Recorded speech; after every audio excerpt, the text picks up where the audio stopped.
She did not scream. She did not weep.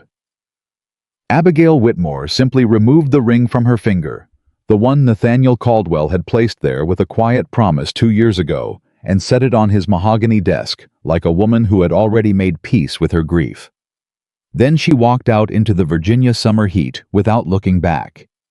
It was Nathaniel who stood frozen, staring at that small gold circle, realizing too late that silence had a price, and he had just paid it in full.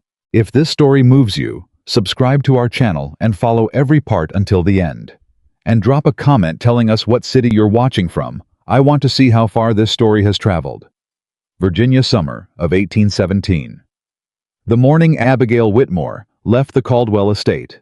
The air smelled like honeysuckle and red clay, the kind of summer morning that made Virginia feel like a promise. She had always loved that smell. Now it felt like a lie. She stood at the top of the grand staircase with a small traveling bag in one hand and nothing in the other. No note, no farewell, no dramatic words prepared the night before in the candlelight. She had thought about what she might say for weeks, maybe longer. But when the morning finally came, she found she had no words left. She had used them all up. 2 years of careful words. 2 years of polite words. 2 years of words that were never heard. She was done. The hall was quiet at that hour. The household staff moved in their usual morning rhythm, wood being stacked near the kitchen, the smell of biscuits rising from somewhere below, the sound of boots on stone outside as the stable hand made his rounds. Nobody looked at her. Or maybe they looked and said nothing. She could no longer tell the difference. She descended the stairs one at a time, her hand trailing the banister for the last time, counting them the way she had counted so many things in this house. The number of dinners she had sat through in silence. The number of letters she had written that were never answered. The number of times she had begun a sentence and watched Nathaniel's eyes drift to the window before she finished it. She had stopped counting somewhere around 200. The ring was still on her finger when she reached the bottom of the stairs. She paused in the hallway outside Nathaniel's study. The door was ajar. He was already at his desk. He was always at his desk before sunrise, and she could see the back of his head, the broad line of his shoulders, the familiar way he held a pen, like he was signing a treaty rather than simply writing a letter. He had not heard her come down. She pushed the door open. He turned, and for just a moment, one brief, unguarded moment, something moved across his face. Surprise, maybe, or relief. As if some part of him had been waiting for her to come to him to begin another polite conversation over breakfast, the way they always did. "Abigail," he said. His voice was steady. It was always steady. "You're up early." She walked to his desk without answering. She pulled the ring from her finger. She set it on the mahogany surface between them, right on top of the letter he had been writing, and she looked at him directly. Not with anger, not with tears, with something far more difficult to bear. Clarity. "A ring," she said quietly, "means nothing when the man who gave it never once stood beside me." Nathaniel did not move. She watched his jaw tighten.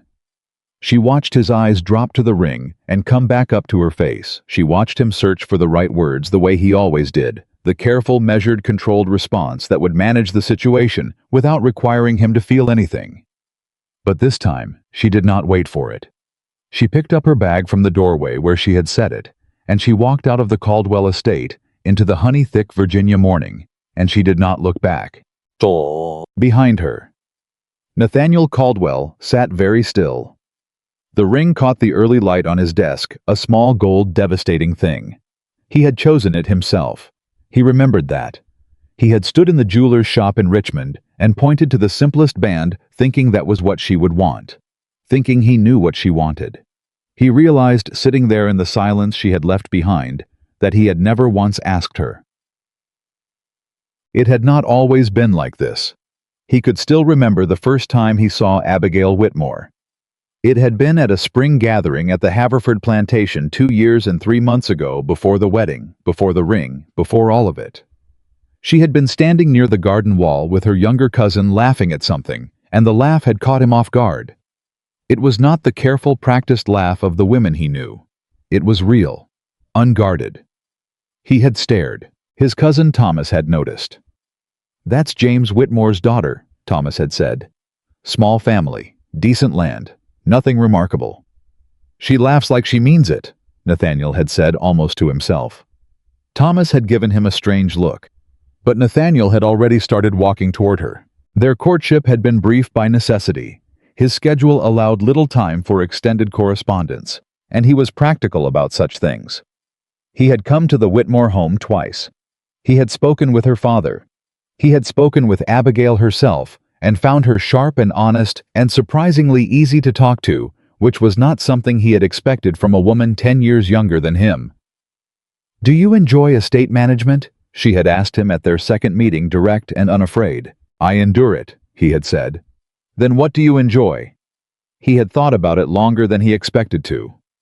"Quiet," he had finally said. She had tilted her head. "Is that why you want a wife, for quiet company?" He had not known what to say to that. Nobody had ever turned a question back on him so quickly. "I want a partner," he had said after a pause. "Someone who can manage what I cannot." "And what can't you manage?" I had looked at her steadily. "People. Warmth. The things that require patience." She had been quiet for a moment. Then she had said, "I can do those things, but I won't do them invisibly. If you want me in your home, you have to see me there." He had said yes. He had meant it. He just hadn't understood yet what seeing her would require. The first year had been adequate.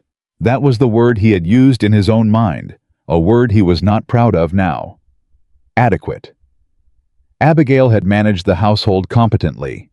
She had attended social gatherings at his side. She had been gracious to his guests and honest with his staff, and she had never not once embarrassed him. What she had done was try to talk to him. About the household accounts he had deferred to his Aunt Margaret, who had managed such things before Abigail arrived. About the charity fund she wished to establish. He had said he'd look into it, and had not. About the dinner invitation from the Caldwell Ladies' Society.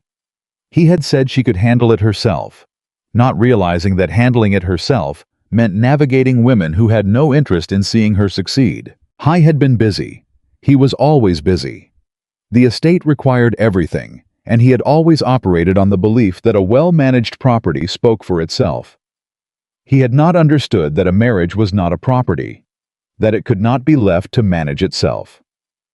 By the second year, Abigail had stopped trying to discuss things with him. He had noticed the silence. He had told himself it meant she was content. He had been wrong about so many things. I was still sitting at his desk when Thomas arrived at mid-morning, which was unusual. Thomas Caldwell was Nathaniel's younger cousin, and the only person in the family who spoke to Nathaniel with any real honesty. He came in without knocking, he always did, and stopped when he saw Nathaniel's expression. Then he saw the ring. "Lord," Thomas said. "Don't." "Nathaniel." I said don't. Thomas sat down across from him anyway.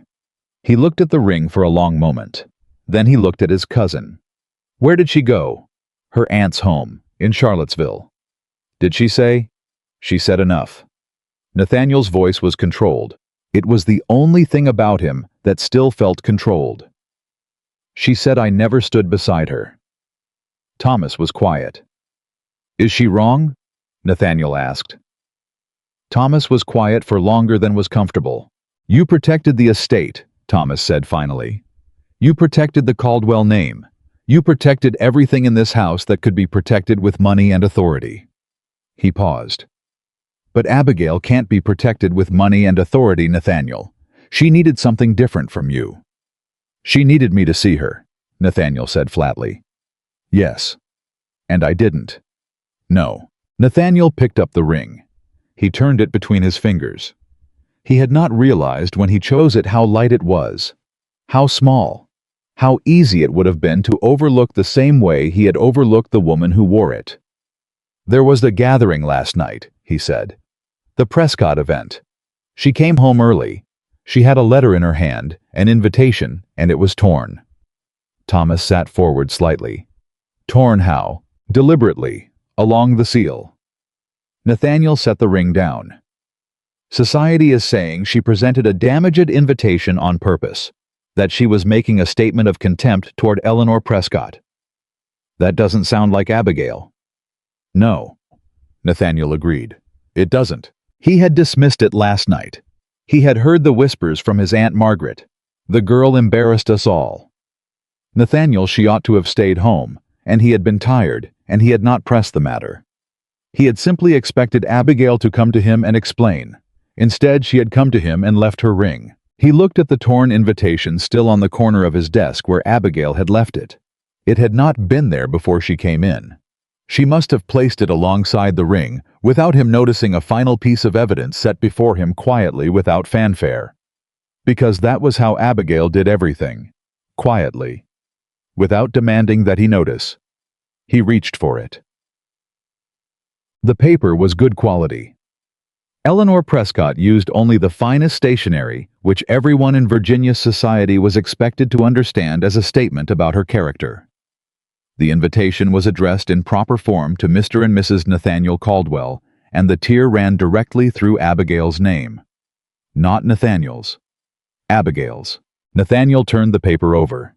The seal had been broken cleanly, too cleanly for accident, too deliberately for carelessness. He examined the torn edge. The paper had been cut with something not simply ripped. The line was too straight. He held it toward the window. And there, caught in the fold, almost invisible, was something he nearly missed. A fragment. A burned edge no bigger than his thumbnail that had caught in the crease of the paper when it was torn. Dark along one side. Ashy. Someone had burned the other half of this invitation, and they had not quite finished the job. Nathaniel set the invitation down very carefully. Then he stood and walked to the fireplace. The summer heat meant the fire had not been lit in weeks.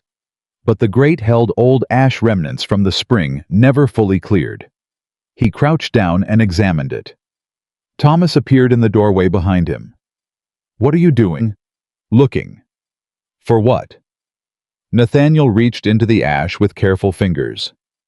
"For what someone didn't want me to find," he said. It took him the better part of an hour, working slowly and methodically, sifting through cold ash with his bare hands. Thomas stood nearby and said nothing, which Nathaniel was grateful for. What he found was not much. Most of it was lost papers, burned beyond recovery, edges gone to nothing. But ash did not always destroy completely. Sometimes it only concealed. The first piece he found was part of a letter. The handwriting was not Abigail's. He could tell immediately her script was small and precise, and this was a broader, more confident hand. The paper was mostly gone, but 2 lines survived near the bottom of the fragment. "She will not be present at the Prescott event if the matter is handled before Friday. The fund accounts must remain under current management, and the woman's access cannot." The rest was ash. Nathaniel held the fragment and read those 2 lines 3 times. "She will not be present. The fund accounts." He sat back on his heels. Thomas crouched beside him. He read the fragment over Nathaniel's shoulder. He did not say anything for a moment. Then, "That's not Abigail's handwriting." "No." "And the fund accounts?" "The charity fund," Nathaniel said. "The one Abigail wanted to establish 6 months ago. I told her I'd look into it." He stopped. "I didn't. Where does that fund currently sit?" Nathaniel's jaw tightened. "Under Eleanor Prescott's management, through the Ladies' Society." Thomas was very still. "Eleanor Prescott," he said slowly, "who hosted last night's gathering." "Yes." "Where Abigail was publicly humiliated." "Yes." "With a deliberately damaged invitation." "Yes." Neither of them spoke for a moment. Then Nathaniel stood ash still on his hands and walked back to his desk. He pulled out a sheet of paper. He reached for his pen. "What are you writing?" Thomas asked. "A letter," Nathaniel said, "to Abigail's aunt in Charlottesville. You're going to tell her what you found. I'm going to ask her if Abigail will see me." He paused. He looked at the ring on his desk. He did not pick it up. "I don't have the right to command her to come back. I know that. I knew it the moment she walked out that door." He pressed the pen to paper. "But I have questions she deserves to hear. And I have answers she's been owed for a very long time." Thomas watched him write. She said you never stood beside her, Thomas said quietly. I heard her. Are you going to? Nathaniel did not stop writing. I'm going to try, he said. For the first time, yes. Abigail arrived at her Aunt Clara's home in Charlottesville before noon. She had not told anyone she was coming. She had not sent ahead. She had simply appeared at the door with her traveling bag and her empty hand, and the particular expression of a woman who had made a decision she was not going to reverse. Aunt Clara, her mother's sister, a widow of 60, with sharp eyes and no patience for nonsense, opened the door, looked at Abigail's face, looked at her hand, and stepped aside without a word. Abigail walked in. She sat down at the kitchen table. She pressed her hands flat against the wood and breathed. Clara set a cup of tea in front of her. She pulled out a chair across from her niece and sat down and folded her hands and waited. I left, Abigail said. I can see that. I don't know if I did the right thing. Did you do the honest thing? Abigail thought about it. She thought about the ring cold and inevitable on his desk. She thought about his face when he turned and saw her standing there that brief, unguarded moment, and she thought about what it had cost her to look at him clearly, without anger, without hope, without anything but the plain truth between them. Yes, she said. It was honest. Then you did the right thing, Clara said. Sit, rest. The rest will sort itself out. He'll come, Abigail said. Not a question. She knew Nathaniel well enough for that much. Let him, Clara said simply.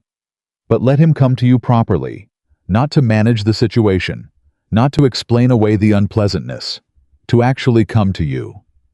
She picked up her own tea. You'll know the difference. You've always known the difference. You just stopped trusting yourself to say so. Abigail looked at her hands. He found the torn invitation, she said. I left it on his desk. Did you mean him to? I don't know. She was quiet for a moment. Maybe. I wanted him to see something for once without me having to say it out loud. Clara nodded slowly. And if he actually looks. Abigail turned her hands over. The bare finger where the ring had been was still faintly marked, a small pale circle barely visible. Then I'll know, she said quietly, whether there's a man worth going back to. She looked up. But he has to find it himself. I'm done being the only one who sees what's right in front of us. 2 days later, the letter arrived. It was in Nathaniel's hand. She would have recognized it anywhere, that deliberate, controlled script that gave nothing away. She held it for a long moment before she broke the seal. It was short. 3 sentences. I found what was in the ashes. There are things you were never told, and things I never bothered to find out, and I understand now that those are not the same failure. If you are willing to let me come, not to ask for forgiveness, which I have not earned, only to tell you what I know, and to listen to what you know, and to give you what should have been yours from the beginning, I will come on whatever day and hour suits you. Nathaniel. She read it twice. Then she handed it to Clara without speaking. Clara read it. She set it down on the table. Well, she said. He didn't ask me to come home, Abigail said. No. He asked if he could come to me. Yes. Abigail was quiet for a long time. He's never done that before, she said softly. He's never once asked. Clara folded her hands and said nothing. Abigail reached for the letter. She turned it over. She picked up her pen. She wrote one word. Thursday. She folded it, sealed it, and handed it to the houseboy to be delivered. Then she went back to her tea and her aunt's garden and the long, patient Virginia summer, and she waited to see if Nathaniel Caldwell, for the first time in 2 years, would actually show up. He came on Thursday. He came without his cousin, without his estate manager, without the 2 men who usually accompanied him when he had business to conduct and wanted the world to know he was serious. He came alone in a plain traveling coat, and he knocked at Aunt Clara's door, like a man who understood he was a guest, not an authority. Clara answered. She looked at him for a long moment. She's in the garden, she said. He nodded. Thank you, ma'am. He walked through the house and out the back door and found Abigail standing among her aunt's roses, not tending them, just standing near them, the way she used to stand in the garden at the estate, on the morning she thought he wasn't watching. He had watched more than she knew. He had just never told her so. She turned when she heard his footstep on the garden path. She looked at him the same way she had looked at him across his desk, clear, steady, without anger or hope. Just the plain fact of who she was and who he had failed to see. He stopped a few feet away. He did not move toward her. He understood somehow that the distance was hers to close or keep as she chose. "Thank you for letting me come," he said. "You said you had things to tell me. I do." He reached into his coat and removed a folded piece of paper, not the burned fragment which was too fragile to risk in travel, but a careful transcription he had made in his own hand. "I found this in the ashes of the fireplace. Someone burned it there in the weeks before the Prescott gathering." He held it out. "I believe it was there to be destroyed. I believe it almost was." She took the paper. She unfolded it. She read the 2 lines. He watched her face. He was very good at watching faces when he chose to. He had just spent 2 years choosing to look at everything except the one face that mattered. She looked up. "She wanted me away from that gathering," Abigail said. Her voice was very quiet. "Eleanor Prescott." "Yes, and I believe I know why." "The fund accounts," Abigail said immediately. Not a guess. She had known. He felt something break open in his chest. She had known. "You tried to tell me," he said, 6 months ago, and before that." She handed the paper back to him.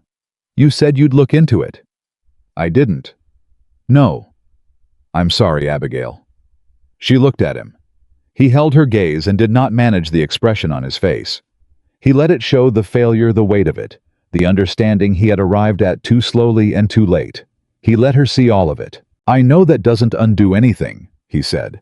"I'm not here to undo it. I'm here because there is still a wrong being done, and it involves your name, and I would like—" He stopped. He corrected himself. "I would like to help, if you'll let me. But it is your name and your evidence and your decision. I will follow your lead, not the other way around." The garden was very quiet. A mockingbird called from somewhere in the oak at the back of the property, a bright borrowing layered sound, singing someone else's song and making it its own. Abigail looked at the man standing in front of her. The man who had chosen quiet over connection, control over closeness, the safety of distance over the difficulty of being seen. She looked at him and she asked herself honestly, "Is this different? Not will it last. Not can I trust this fully, just is this different from before?" He had come alone. He had knocked. He had said your decision. "Tell me everything you found," she said.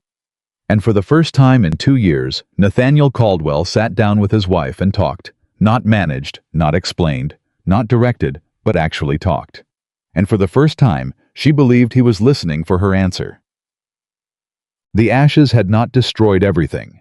They rarely do. The truth has a way of surviving what was meant to burn it. And now, for the first time, both of them were willing to look. The morning after Nathaniel left Charlottesville, Abigail could not sleep. She lay in the narrow guest bed at her aunt's house and stared at the ceiling and turned everything over in her mind, the way she used to turn river stones as a girl, examining each surface, checking the weight, deciding whether to keep it or let it go. He had come alone. He had knocked. He had said your decision. Those 3 facts sat in her chest like something warm and dangerous. Not hope, she was too careful for hope, but possibility. The uncomfortable, unwelcome kind that asked you to be brave when you had already decided you were done being brave. She pressed her hand flat against the mattress and breathed. Clara knocked on the door at sunrise. "You're awake," Clara said, not as a question. "I never slept. Figured." Clara came in and sat at the foot of the bed the way she used to when Abigail was young and frightened of things she couldn't name. "What are you thinking?" "That I don't know if I can do it." "Do what exactly?" "Trust it." Abigail sat up. "Trust him. When the reason I left was that I stopped trusting he was even paying attention." Clara was quiet for a moment. Then she said, "You're not being asked to trust the man he was, Abigail. You're being asked to decide whether the man who showed up yesterday is someone different." "How do I know the difference?" "You watch what he does next," Clara said simply. "Not what he says, what he does." Abigail looked at the window. The morning light was coming in gold and slow over the Charlottesville hills, the way Virginia summer always arrived like it had nowhere better to be. She thought about Nathaniel sitting in her aunt's garden, the way he had held the transcribed letter, the way he had said your evidence and your decision, and had then against every instinct he had actually been quiet and listened.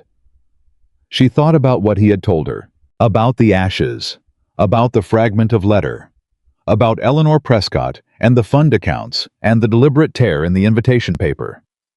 About 6 months of Abigail trying to tell him something was wrong, and 6 months of Nathaniel looking past her to things he considered more important. "He knows he failed me," she said quietly. "Yes." "That's not enough." "No," Clara agreed. "It's not, but it's a beginning." She stood. "Come eat something. You can't unravel a conspiracy on an empty stomach." They sat at the kitchen table, and Abigail laid out everything she knew, everything she had known for months and carried alone because she had no one to tell it to. Eleanor Prescott had been managing the Virginia Ladies Charitable Society for 3 years. The society controlled a significant fund donations from estate owners and their wives collected for the purpose of supporting widows and orphaned children in the county. It was considered the most respectable endeavor a woman of standing could be involved with, and Eleanor had leveraged that respectability with considerable skill. When Abigail had arrived at the Caldwell estate as Nathaniel's wife 18 months ago, she had immediately tried to involve herself in the society. It was the natural thing, the expected thing, and beyond expectation, it was something she genuinely wanted. She had grown up watching her mother organize charity drives on their small Virginia property. She understood how a fund like this worked. She had ideas. Eleanor had smiled and welcomed her, and then with remarkable efficiency had begun to block her at every turn. Invitations to society meetings arrived too late for Abigail to attend. Minutes from previous meetings were never sent to her. When she proposed a review of the fund account standard practice, she thought something any responsible member would suggest. Eleanor had smiled again and said the accounts were in excellent order and there was simply no need. Abigail had gone to Nathaniel. He had said he'd look into it. He had not. She had gone to his Aunt Margaret, who managed his household. Margaret had told her with a particular kind of polite coldness that Eleanor Prescott was a pillar of Virginia society, and it was not Abigail's place to make enemies in her first year of marriage. Abigail had gone back to Eleanor. She had tried again, and that was when things began to happen. Small things at first. A rumor that she had spoken dismissively of a neighbor's charity donation. A story that she had refused to attend a gathering because she thought herself above the other women. Whispers that the Caldwell wife was proud. Difficult. Not the kind of woman who understood how things were done here. She had not understood where the rumors were coming from. Not at first. Then she had started paying closer attention. "I need to show you something," Abigail said to Clara. She went upstairs and came back with her writing box, the carved mahogany one she had brought from her father's house. She opened it and removed a packet of letters bound with a plain ribbon. She set them on the table. "These are every letter I received from the society over the last 18 months, she said. "And these," she laid a second set beside them, "are copies of every letter I sent." Clara leaned forward. "Look at the dates," Abigail said. "Look at how long it takes them to reply. Look at what they reply to and what they ignore." Clara spread the letters out and began reading. Her expression did not change dramatically. Clara was not a woman of dramatic expressions, but her jaw tightened slowly the way it did when she was holding something in. "This letter," Clara said, pointing to one near the middle of the pile. "You asked to review the accounts in March." "Yes, and this response came in May." 6 weeks later, after the date I had suggested for the review had already passed. And in the response, she doesn't address the review at all. She addresses my concern about the Winter Widows Fund distribution, which I had asked about in a separate letter entirely in January. Abigail sat back. She swapped the questions, answered the less important one. Let the account review request disappear entirely. Clara set the letters down. She's good, Clara said. She's very good, Abigail agreed. I didn't catch it immediately. I only caught it when I started laying everything out in order the way you're doing now. She paused. By then it was spring, and I had been asking questions for months and getting answers to questions I hadn't asked. I started keeping notes, cross-referencing dates, and I started finding... She hesitated. What? Gaps, small ones. Amounts that didn't add up if you knew what the original donation totals were. One estate owner gave $100 to the Winter Fund in November. By the time the distribution records come out in February, the recorded donation is $80. She pressed her finger to the relevant letter. $20. Not significant enough to scream theft. But if you multiply it across 40 donors over 3 years... That's not $20, Clara said quietly. No, Abigail said. It isn't. They looked at each other across the table. You need to tell this to Nathaniel, Clara said. I tried. I know you tried. I mean now, all of it. Exactly as you just told me, laid out in order with the letters and the dates and the cross-references. Clara's voice was firm. Because what you have in this box, Abigail, is not a feeling, and it's not a suspicion. It's a case. Abigail looked at the letters. I'm afraid, she said honestly, that even now he'll look past it. Then you watch what he does, Clara said again. And you'll know. She wrote to Nathaniel that afternoon. The letter was not long. She told him she had documentation he needed to see. She told him she would be at the Caldwell estate on Friday, not to stay, she made that clear, but to show him what she had found. She told him to have no one else present. Not his cousin, not his aunt, not his estate manager. Just him. He replied within 24 hours. Friday. I will be alone. Thank you. 2 words. Thank you. He had never in 2 years written those 2 words to her in a letter. He had thanked her in the abstract. He had thanked her for managing a dinner, for organizing a household task, for executing the administrative functions of being a wife. But thank you for coming with nothing else attached. Thank you simply for the act of choosing to be present. That was new. She folded his letter and put it in her writing box on top of the others. The Caldwell estate on a Friday morning in late Virginia summer was the same as it had always been: grand, steady, immovable, the kind of house that absorbed everything and showed nothing. Abigail had not realized how much she had come to resemble it. She arrived before Nathaniel came downstairs, which was deliberate. She had asked Thomas, who was waiting outside, to tell no one she was inside. She walked through the front hall alone, and she let herself feel what it cost her to be back in this house. The weight of the floors under her feet. The particular smell of it, beeswax and old wood, and something that she had never quite identified, but always associated with the specific loneliness of being here. She went to the study. She set her writing box on the desk. She opened it and began laying out the letters in order the way she had done at Clara's table, creating a timeline that told a story even before anyone read a single word. She heard Nathaniel's boots in the hall. She did not look up. He stopped in the doorway.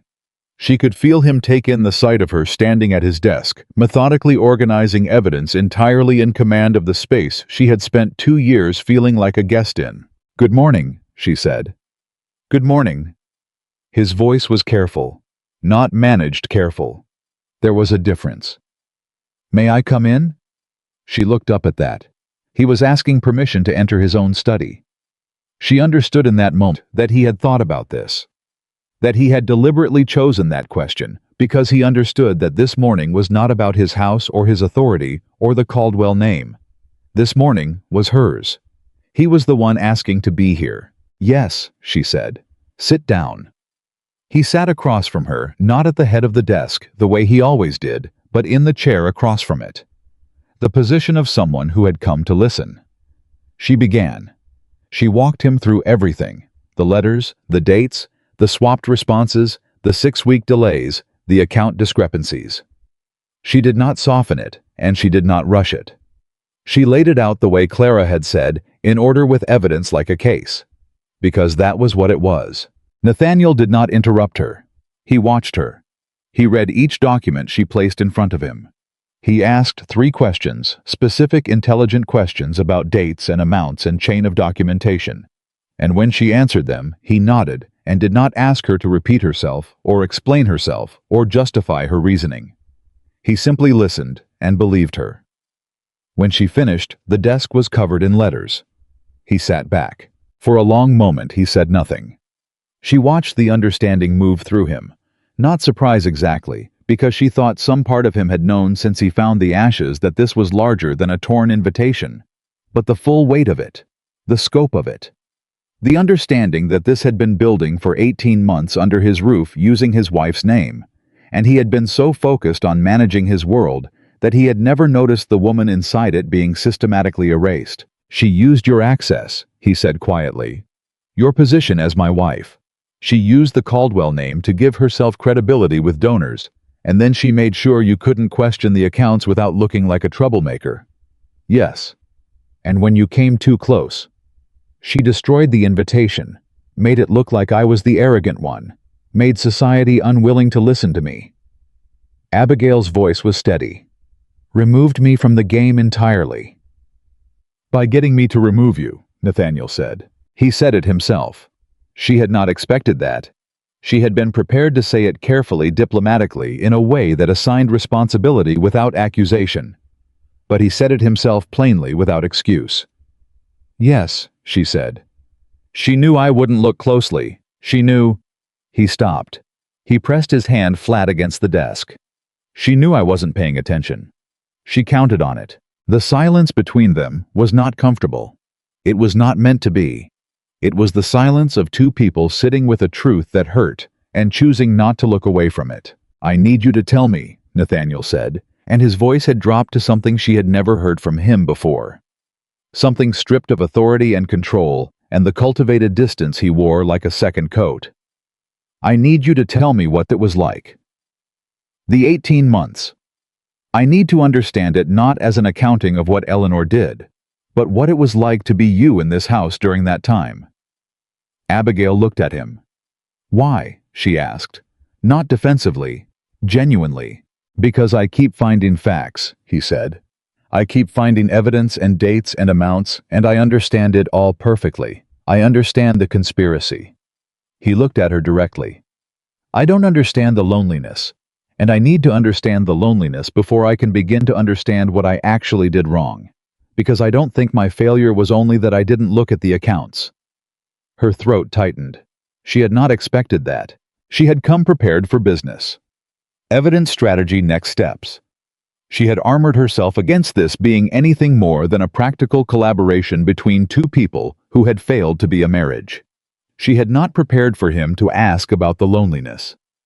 You want to understand it, she said, and her voice was not quite as steady as she intended. If you're willing to tell me. She looked down at the letters on the desk between them. The worst part, she said slowly, was not the public moments. It wasn't the torn invitation, or the whispers at gatherings, or the snubs from the society women. She paused. The worst part was the ordinary mornings, sitting across from you at the breakfast table and having nothing to say. Not because I had nothing, I always had things. Questions, ideas, concerns, things I was thinking about. But I had stopped saying them. Because I didn't respond. Because I had learned, she said carefully, that saying them and being ignored was worse than saying nothing. At least silence felt like a choice. He was very still. There was a morning in January, she continued. I had been awake most of the night cross-referencing those account letters. I was certain by then that something was wrong. I came down to breakfast, and I sat across from you, and I thought today. Today I will say it clearly, and he will hear me. And I opened my mouth, and you looked at the window and said, you'd had a message from your estate manager about the East Field and would be out most of the day. He said nothing. And I closed my mouth, she said. And I drank my tea. And I decided that day that I had to find another way. That I could not wait for you to see me. I had to act for myself on my own with whatever I had. She looked up. That's when I started keeping the formal notes. Building the documentation. Because I understood that the only person who was going to solve this was me. Nathaniel sat forward. His elbows were on his knees. His hands clasped, his eyes on her face with an attention she had not seen from him in months, maybe ever. "And now," he asked, "what do you need now? Not from me as your husband. Not in terms of the marriage. I'm not asking about that.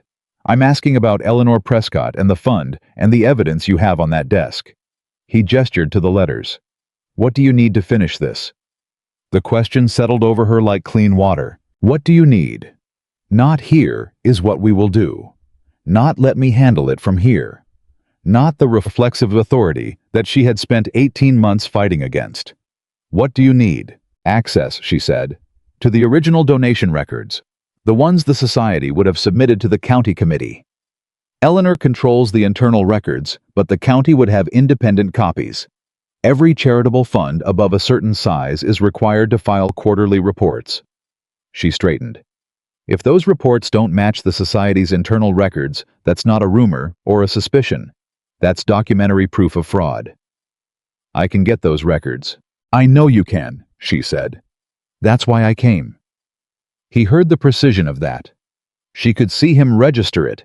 She had come not because she had softened, not because she was considering forgiving him, but because he had access she didn't, and she needed it, and she was practical enough to use every resource available to her. She watched something shift in his expression. Not hurt. He didn't have the right to be hurt, and he seemed to understand that. But something quieter. The particular look of a man who is beginning to understand the shape of what he lost. I'll send for them today, he said. The county registrar is in Richmond. Thomas can ride this afternoon. Good. She began gathering the letters back into her box. I'll need to see them alongside my documentation. The comparison has to be exact. You can work here, he said. If you want. The study is yours for as long as you need it. She paused. She looked at him. He looked back. I'll stay through the weekend, she said. To work. Not. She stopped. Reframed it. I want to be clear about what this is. I know what this is, he said quietly. It's you doing the thing you've been trying to do for 18 months, and me finally getting out of the way long enough to let you. She held his gaze for one long moment. Then she nodded. She went back to the letters. Thomas left for Richmond before noon with Nathaniel's instructions and a list of specific documents in Abigail's handwriting. He gave her a long look when Nathaniel introduced them. She could see he was recalculating everything he thought he knew about the situation, but he was smart enough not to say whatever he was thinking. Ma'am, he said, simply tipping his hat. Mr. Caldwell, she replied. He left. Nathaniel's Aunt Margaret appeared at the study door at midday. Her expression arranged into the particular configuration of a woman who had walked into a room she did not expect to find occupied. She looked at Abigail. She looked at the letters spread across the desk. She looked at Nathaniel. I didn't know you were... She stopped, started again. I wasn't told there would be visitors today. She's not a visitor, Nathaniel said. His voice was quiet and entirely without compromise. She is my wife. She is working in the study. I'd ask that she not be disturbed. Margaret's jaw moved slightly, a small calculation happening behind her eyes. I simply wanted to mention that the Prescott luncheon is tomorrow, she said, speaking to Nathaniel now as if Abigail had become furniture. Eleanor has specifically asked whether you might attend. Given the recent unpleasantness, it would be appropriate to show support. No, Nathaniel said. Margaret blinked. No, we will not be attending. He held his aunt's gaze without hostility, but without softness either. If Eleanor has concerns about the recent unpleasantness, as you call it, she is welcome to address them with me directly. I have a number of questions I'd like to ask her myself. Margaret's eyes moved to Abigail, sharp and assessing. Abigail met them calmly and said nothing. I see, Margaret said. And then, because she was a woman of considerable intelligence beneath all that social maneuvering, she seemed to understand that something fundamental had shifted in this house, and that arguing against it today was not going to serve her. I'll leave you to your work then. She withdrew. The moment she was gone, Abigail let out a long, slow breath. That, she said, is the first time in 2 years anyone in this house has told her no on my behalf. Nathaniel was quiet for a moment. I know, he said. I'm sorry. That's not... He stopped himself. I'm not going to apologize my way through this afternoon. You said actions. So, that's the first one. There will be more. She looked at him. She believed him. That surprised her more than anything else so far. Thomas returned from Richmond on Sunday morning with a leather satchel full of county records. He rode harder than the errand strictly required, which told Abigail he understood the urgency, even without being told the full picture. He came directly to the study and spread the documents on the desk beside her letters without being asked. Quarterly reports, he said. January 1816 through June 1817. All filed and stamped by the county registrar. He paused. I also asked the clerk whether there had been any inquiries about these records recently, any requests to review or amend them. Abigail looked up sharply. And Thomas met her eyes. There was an inquiry last month. Someone sent a letter asking whether the records could be amended in light of, quote, administrative errors in the original filings. Who sent it? The letter was signed by a Mr. Harlan Graves, Thomas said, the Prescott family's legal man. The room went very quiet. Abigail turned to Nathaniel. She already knows the records don't match, Abigail said. She tried to amend them before anyone could compare. And the clerk? Nathaniel asked Thomas. Declined the request. Said amendments to filed charitable records require a full county committee review. Thomas pulled out a letter from the satchel. This is the clerk's written response to Graves. He kept a copy which he was happy to share when I explained I was conducting a review on behalf of the Caldwell estate. Nathaniel took the letter. He read it. He handed it to Abigail. She read it carefully. Her hands were steady. Her pulse was not. This is it, she said. Part of it. Nathaniel agreed. No. She looked up at him. This is the piece that proves she knew. She knew the records didn't match, and she tried to clean them up before anyone looked. That moves this from financial mismanagement to deliberate concealment. She set the letter down on top of her documentation. Combined with the burned correspondence in your fireplace and the account discrepancies in my letters, this is enough to take to the county committee. It is, Thomas said quietly. He was watching Abigail with an expression she could not quite name. Ma'am, how long have you been building this? 18 months, she said. He looked at his cousin. Nathaniel did not flinch from it. He held Thomas's gaze and said nothing. He didn't need to. The weight of 18 months sat in the room between all three of them, dense and undeniable. What's the next step? Thomas asked, and he was asking Abigail. She did not look to Nathaniel to answer. Eleanor has a public event Wednesday, she said. The summer charity auction. Every estate family in the county will be there. If we present the evidence to the committee before Wednesday. She tapped the records. They have enough to freeze the fund accounts and open a formal inquiry. Eleanor will arrive at that auction already under investigation. Without knowing we've gone to the committee, Thomas said. Without knowing anything, Abigail said. Because she thinks I'm gone. She thinks the invitation incident worked. She thinks Nathaniel handled his troublesome wife by letting her walk out the door. Thomas looked at Nathaniel again. She underestimated both of you, he said. She underestimated Abigail, Nathaniel said. He was looking at his wife. I did too. I won't make the same mistake twice. Monday morning they rode to the county committee offices in Richmond. Nathaniel, Abigail, and Thomas. Abigail sat in the carriage with her writing box on her lap and the county records in a leather satchel at her feet, and she looked out the window at the Virginia hills rolling past in the August heat, green and gold and relentless. She thought about the last time she had made this journey 18 months ago, coming into the county for the first time as Nathaniel's wife, wearing a new dress and a gold ring, and the kind of careful optimism that she had not known then was about to be tested to the edge of what she could endure. She thought about that woman. She did not feel sorry for her. She had done the best she could with what she understood. She had tried every avenue available to her. She had asked for help and been ignored. She had spoken clearly and been dismissed. She had built a case with no allies, no access, and no guarantee that anyone would ever listen. And now, someone was listening. She was aware that this did not fix everything. It did not give back the 18 months. It did not answer the question of the ring, or the marriage, or the man sitting across from her, who was watching her with an attention he had never managed to sustain before. But it was something. It was progress. That would have to be enough for today. The committee offices were cool and formal and smelled of official paper. The clerk who admitted them was initially inclined to make them wait. It was a Monday morning, and they had no appointment. But Nathaniel Caldwell's name and Abigail's extraordinarily organized documentation changed the nature of the conversation within approximately 4 minutes.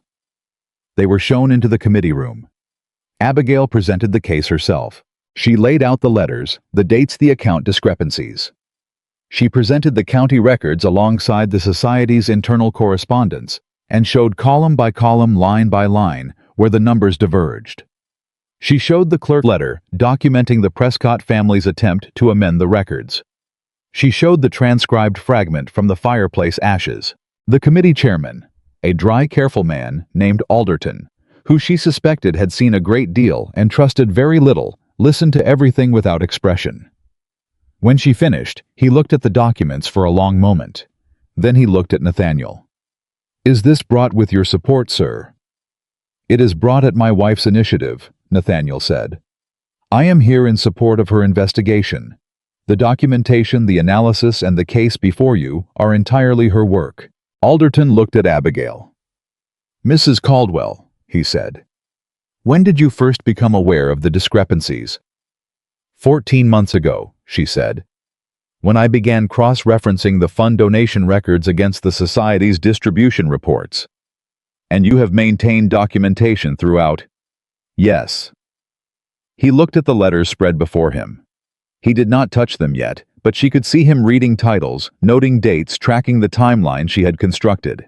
"This is very thorough," he said. "It required being thorough," she replied. "I had no other resources available to me." Alderton looked at her for a moment longer than was strictly necessary. Then he turned to his associate and said, "Send for Henderson, and send a notice to the Prescott account holder that the fund is under administrative review, effective today." He looked back at Abigail. "We will need to retain these documents," he said. "I have made copies," she replied. "Please take the originals." He allowed himself then the briefest movement at the corner of his mouth that might in another context have been called a smile. "You came prepared," he said. "I always do," she said. They rode back to the Caldwell estate in the long light of a Virginia summer afternoon. The three of them quiet in the carriage. The kind of quiet that comes after something significant has been set in motion and now simply has to run its course. Thomas fell asleep near the halfway mark, which was so exactly like him that Abigail nearly smiled. She and Nathaniel did not sleep. They sat across from each other in the moving carriage, and for a long while neither of them spoke. It was not the old silence, the careful avoiding kind, full of things not said. It was a different kind. The kind that belongs to two people who have said the most important things and are now sitting with them. "You were ready for that," Nathaniel said eventually. "The committee, Alderton, all of it." "I've been ready for a long time," she said. "I was waiting for someone to open the door." He absorbed that. "I kept it closed," he said. "Yes." He looked at her. "Abigail," he said, "I'm not going to ask you whether you'll come back. I know that's not a question for today or this week or possibly this year, but I want to tell you something if you'll let me." She looked at him. She nodded once. "The woman who built that case," he said. "The woman who sat in front of Alderton this morning with 14 months of documentation and presented it so clearly that a man who trusts no one visibly believed her." He stopped. His voice, steady as it always was, had something in it she had not heard before. "That woman was in my house for 2 years, and I looked right at her, and I saw the wife of Nathaniel Caldwell instead of seeing who she actually was." He held her gaze.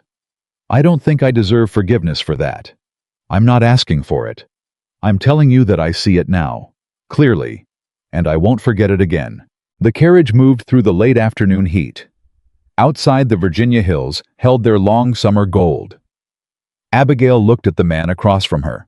Still the same broad shoulders, still the controlled face, still the deliberate words. But something in the delivery was different. Something had been stripped down to a layer she had not seen before. She did not say, "I forgive you." She was not ready for that, and she would not lie about it. She said, "Tell me something true about yourself. Something you've never told anyone." He blinked. He had not expected that. She watched him work through it, the automatic reach for a managed response, and then the conscious decision to set it aside. She watched him actually think about the question. Actually search for an honest answer. "I am afraid," he said slowly, "that I am someone who cannot be loved easily. Not because I am a bad man, but because I built everything in my life around being competent and reliable and correct, and I never learned how to be known." He was quiet for a moment.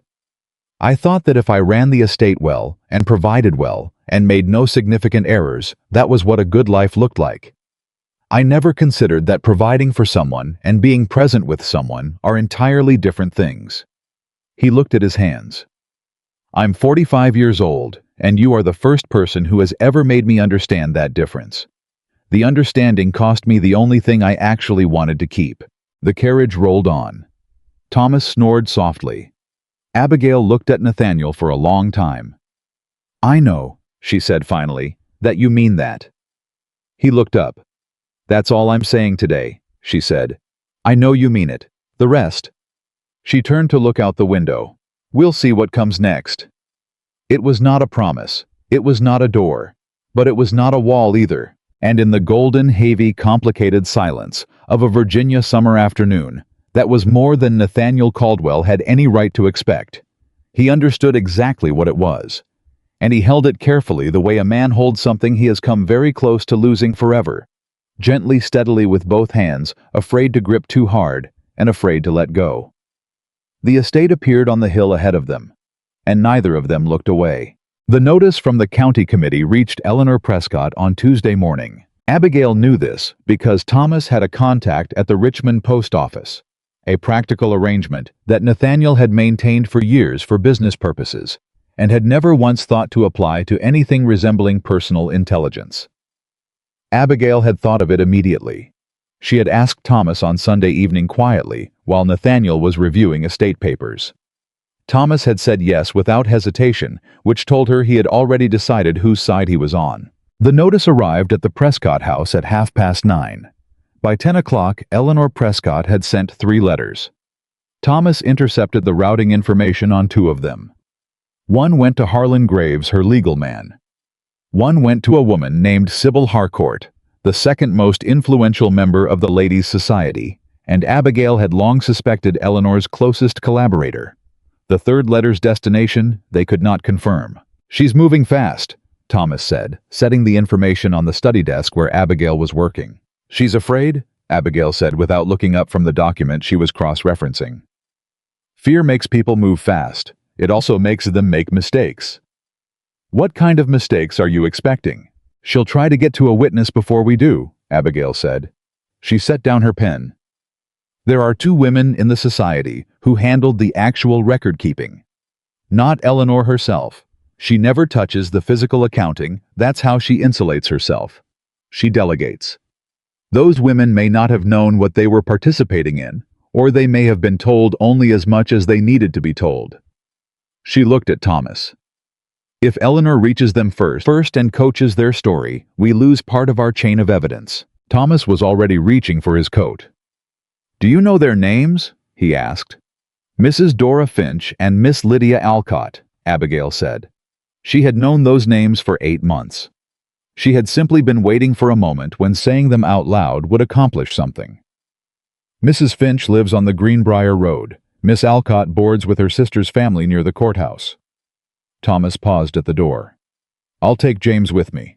"Be kind to them," Abigail said. "They're not the enemy. They're witnesses, possibly unwilling ones." He nodded and was gone. Nathaniel appeared in the doorway a moment later, having clearly passed Thomas in the hall. He looked at the door. He looked at Abigail. "Where is he going?" To find Eleanor's record keepers before she does. A pause. Then, you already knew who they were. Yes. He crossed to the desk and stood beside her, looking down at the document she had been working on. He did not touch it. He read it over her shoulder, and she felt the particular quality of his attention, focused following, not managing. You planned for this, he said. I planned for the possibility that she would try to protect herself, Abigail said. She is not a stupid woman. She has been doing this for 3 years without being caught. When the committee notice arrived, she would have immediately identified every weak point in her position. She paused. The witnesses are her weakest point. She knows it. Then she'll offer them something, Nathaniel said. Money or a threat or a story that makes their involvement look innocent. Yes, and if Thomas reaches them first, then they hear the truth first. Abigail looked up at him. And people who hear the truth first tend to be harder to redirect. He held her gaze for a moment. What do you need me to do? He asked. She had been waiting for him to ask that instead of deciding for himself. 3 days ago, she would not have believed the question was in him. Now she took it as the practical resource it was. I need you to write to Alderton, she said, the committee chairman. He needs to know Eleanor is already moving. He should accelerate the timeline for freezing the fund accounts. She may attempt to make a transfer before the formal inquiry is opened. Nathaniel was already at the corner of the desk reaching for paper. He wrote the letter himself immediately without calling his secretary. She watched him from the corner of her eye and thought, this is what it would have looked like if it had been different from the beginning. She put the thought away. Today was not for that. Dora Finch opened her front door to find Thomas Caldwell on her step, and knew before he said a single word that the thing she had been dreading for 14 months had finally arrived. She was a small, neat woman in her 50s, with the careful posture of someone who had spent years trying not to take up too much space. She looked at Thomas. She looked at the young man behind him. She looked at the road behind them, as though checking whether anyone had followed. You'd better come in, she said. She had tea ready in 10 minutes, which Thomas found remarkable until he understood from the slight tremor in her hands and the way she kept glancing at the door that she had not been sleeping well for a very long time. You know why I'm here, Thomas said. I have an idea, Mrs. Finch said carefully.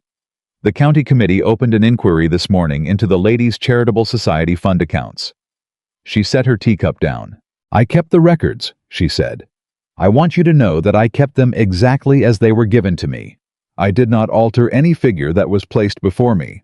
I recorded what I was told to record. I believe you, Thomas said.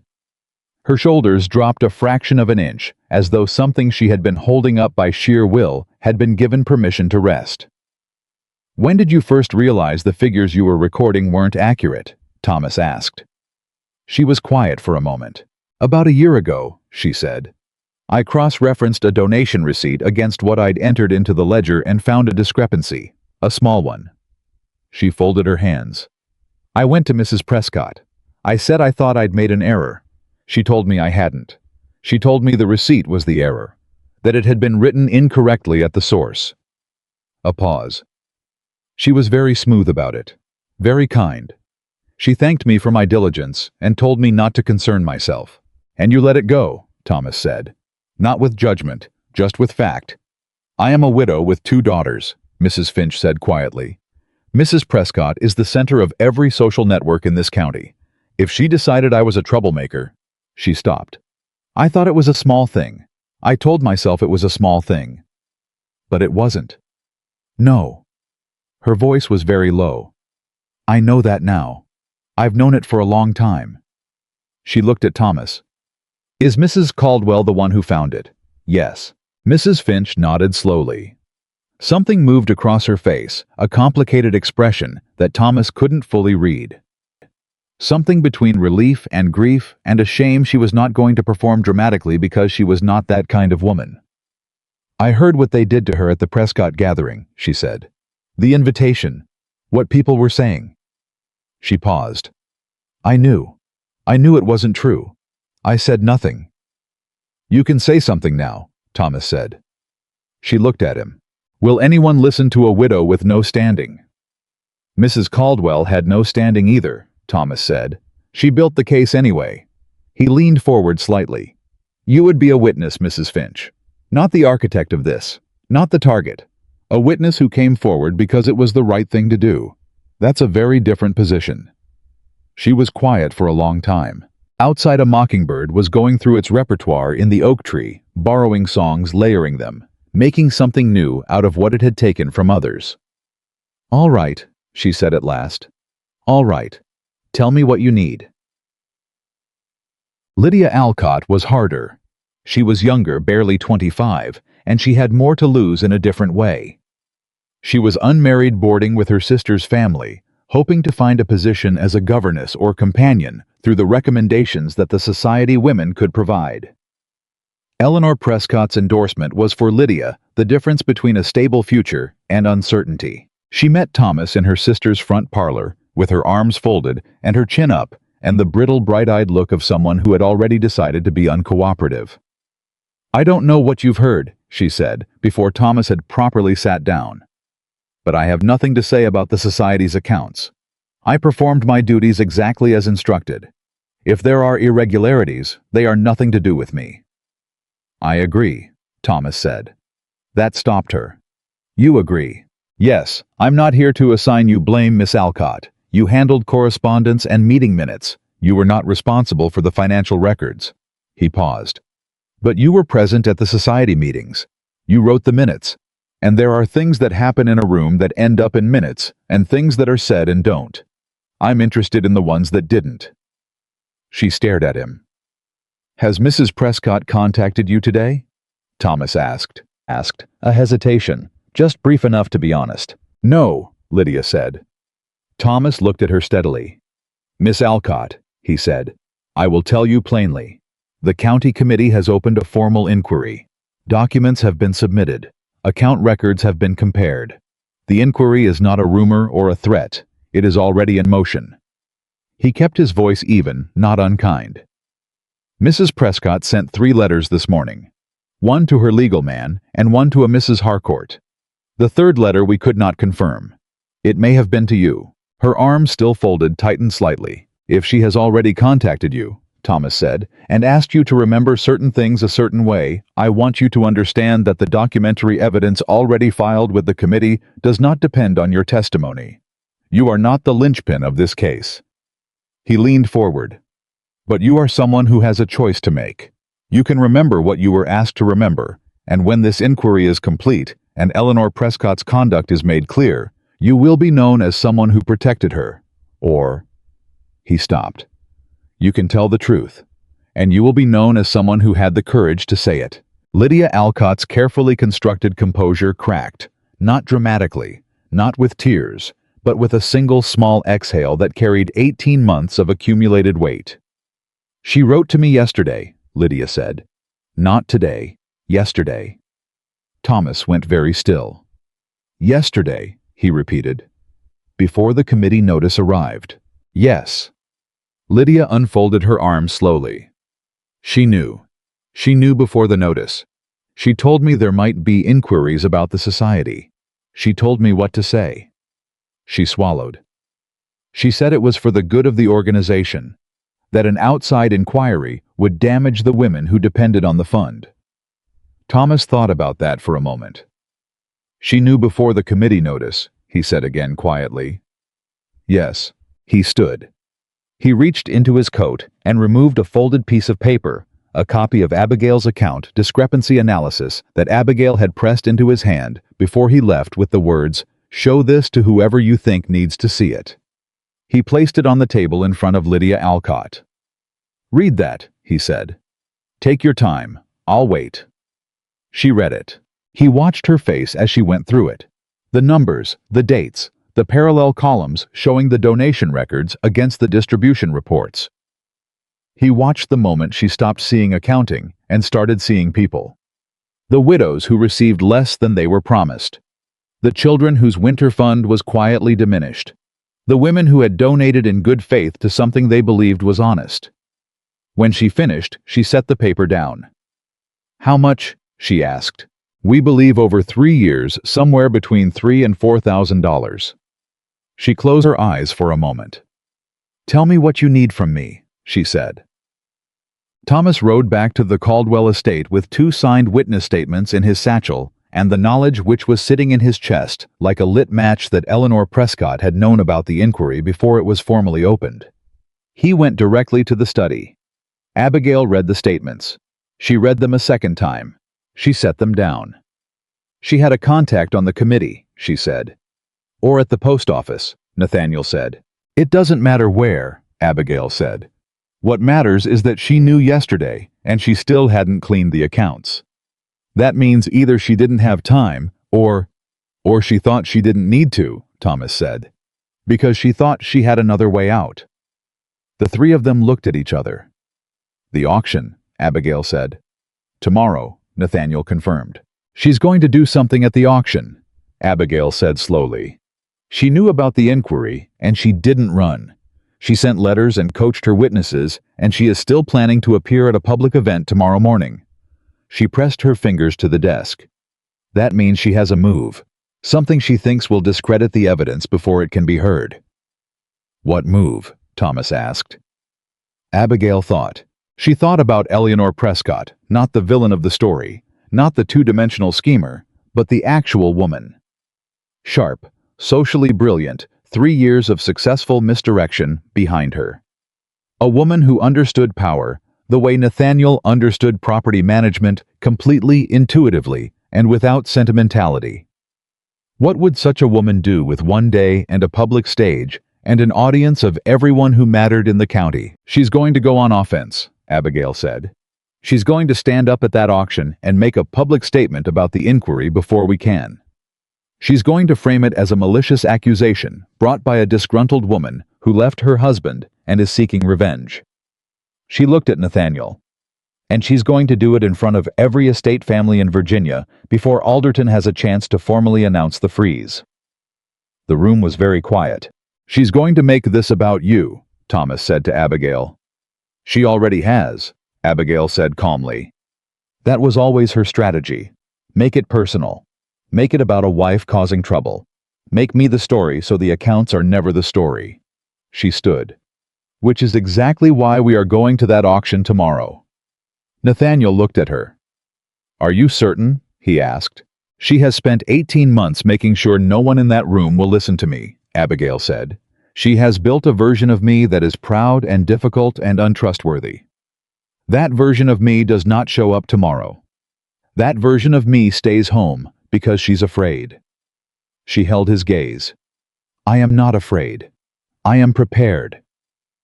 Thomas made a sound that was not quite a laugh, but was close enough. She doesn't know what she's walked into, he said. No. Abigail agreed. She doesn't. They spent the rest of the evening preparing.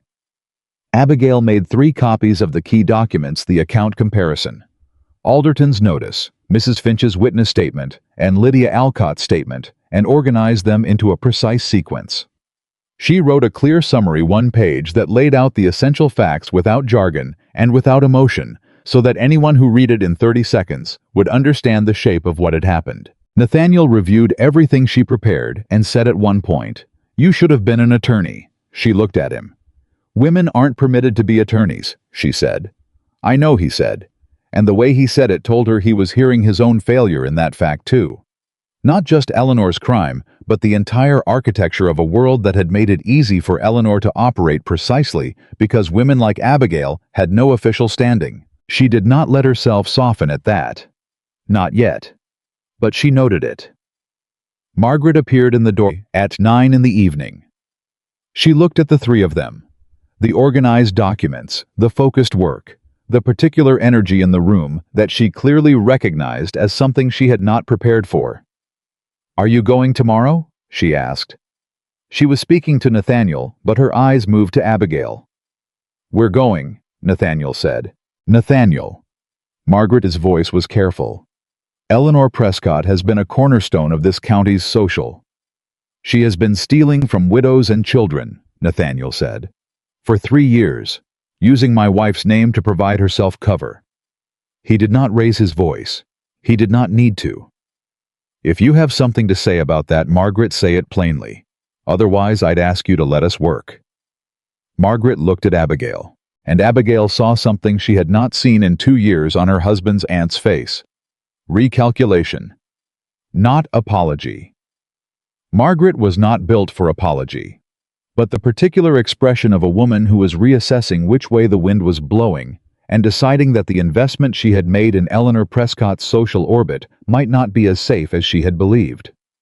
I see, Margaret said for the second time in 2 days. She left. Thomas from his seat in the corner said quietly, "She'll come around." "She doesn't have to come around," Abigail said without looking up from her documents. "She just has to stay out of the way." The summer auction was held at the Beaumont Plantation, which had the largest formal hall in the county and the reputation for the most well-attended charitable events in Virginia. By 10 in the morning, the hall was full. Estate families, their wives neighboring gentry society, women in their good summer dresses, men who had donated to the fund and expected to spend the morning feeling virtuous about it. Eleanor Prescott arrived early. She always arrived early. It was her way of establishing that she belonged to a space before anyone else could claim it. Abigail had observed this pattern for 18 months and found it at this particular moment useful. It meant Eleanor would be watching the door when they walked in. They walked in at 20 minutes past 10. Nathaniel, Abigail, and Thomas. Nathaniel and Thomas were dressed plainly, but well. Abigail wore the deep blue dress she had chosen deliberately. Not her finest, not her most impressive, but the one she knew fit her well and carried the particular quality of a woman who did not need to perform composure because she actually possessed it. She felt Eleanor's attention find her from across the room. She did not look at Eleanor immediately. She moved through the room with Nathaniel beside her, not behind her, not ahead of her, beside her, and she acknowledged the people who greeted them and did not acknowledge the people who looked away, and she felt the room recalibrating around them in real time.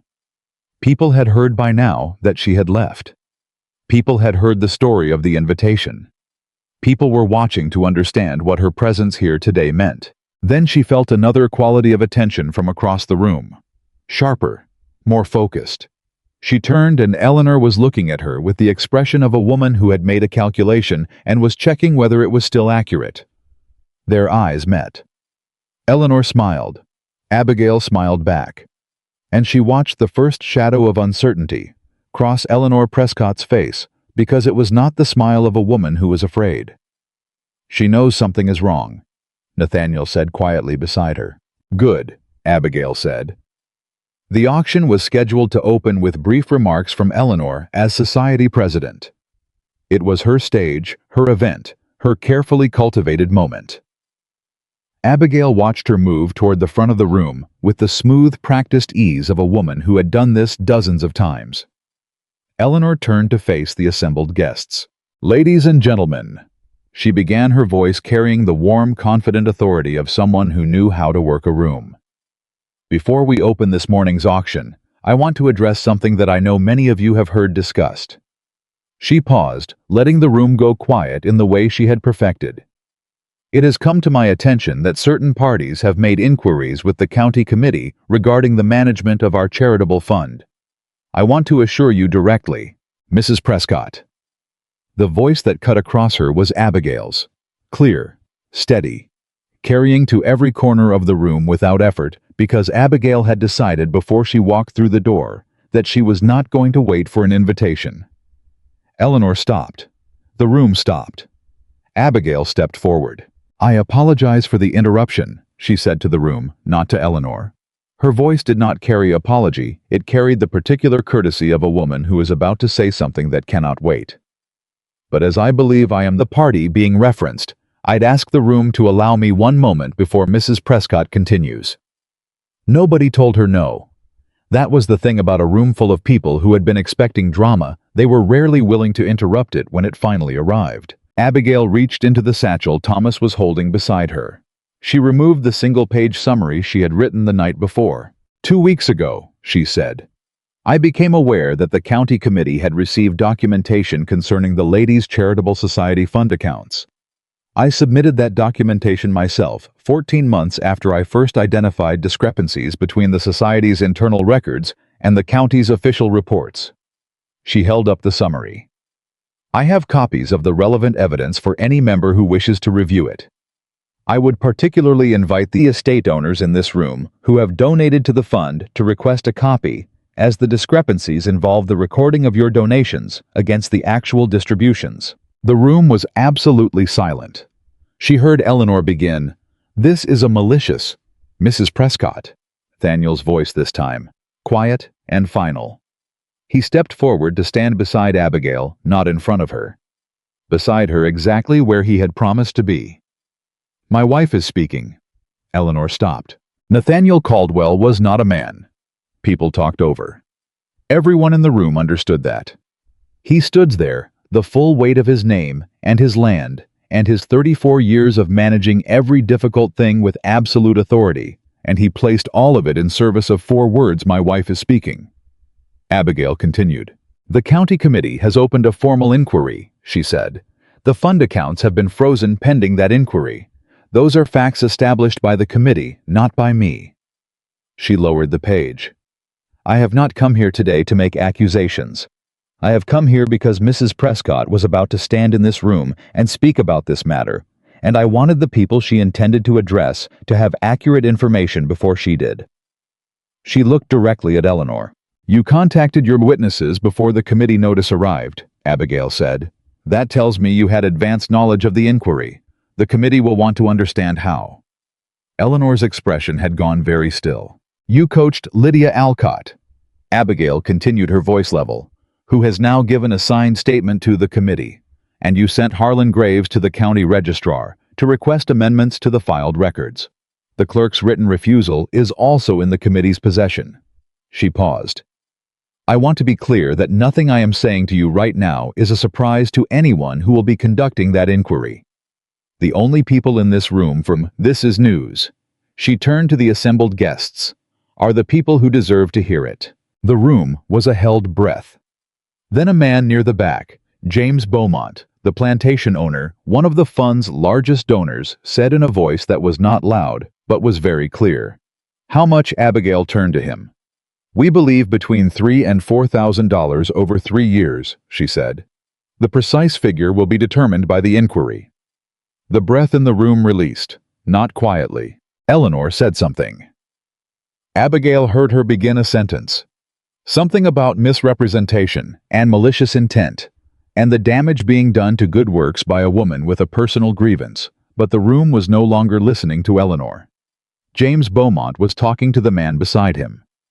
2 women near the window were reading the summary page Thomas had begun distributing. The estate owner from the North County was walking toward Abigail with a look on his face that was not friendly toward Eleanor Prescott. The thing about power, Abigail had understood for a long time, was that it was only as solid as the people who consented to recognize it. Eleanor Prescott's power in this room had been built on those people's trust, and trust once examined did not always survive the examination. Eleanor turned and walked out. Not gracefully. Not with the composed retreat of a woman managing a difficult moment. She simply left, and everyone saw her leave, and the leaving said everything her words had not. Nathaniel's hand found Abigail's arm. Not gripping, just present. A touch that said, "I'm here and nothing else." She let it stay. Thomas was moving through the room with the document copies. Beaumont was asking detailed questions that told Abigail he intended to pursue this formally. 3 other men were clustered around him, and their expressions had the focused quality of people transitioning from social guests to witnesses. Abigail had prepared for a fight. She had gotten something quieter and more complete, the moment when a room full of people simply decided to look at the truth and found that looking was enough. She stood in the middle of it and breathed. "You all right?" Nathaniel asked low beside her. "Yes," she said, and meant it. That was... He stopped. He did not have the word, and she could see him honest about not having it, which was its own kind of thing. "It was 14 months of work," she said. "It was more than that," he said. "It was you, who you are." He paused. "I'm sorry it took me this long to see it." She did not answer immediately. She looked at the room around her, the people with her documents, the honest noise of people confronting an inconvenient truth, the empty space near the front where Eleanor had stood and performed authority for years.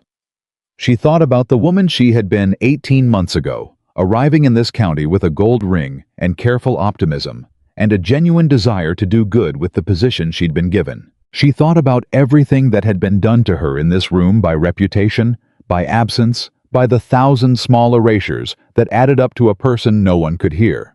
She looked at Nathaniel. "I know," she said.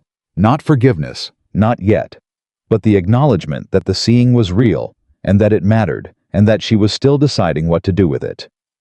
He nodded once. She turned back to the room. There was still work to do, and for the first time in a very long time, she was not doing it alone. Eleanor Prescott did not go quietly. Abigail had not expected her to. Women who had built 3 years of careful architecture did not simply fold when the foundation cracked. They fought. They maneuvered. They called in every debt and pulled every thread still available to them, and they made the process of being exposed as painful as possible for everyone involved, because if they were going down, they intended to take the room with them. The first move came 2 days after the auction. A letter arrived at the Caldwell estate, not addressed to Nathaniel and not addressed to Abigail, addressed to Margaret. Abigail did not read it. She was not that kind of woman. But she knew it had arrived because Margaret's behavior changed within hours of receiving it. The careful distance Margaret had been maintaining, the watchful neutrality of a woman deciding which way to step, collapsed into something harder and more purposeful. Margaret appeared in the doorway of the study that afternoon and looked at Abigail with an expression she had never used before.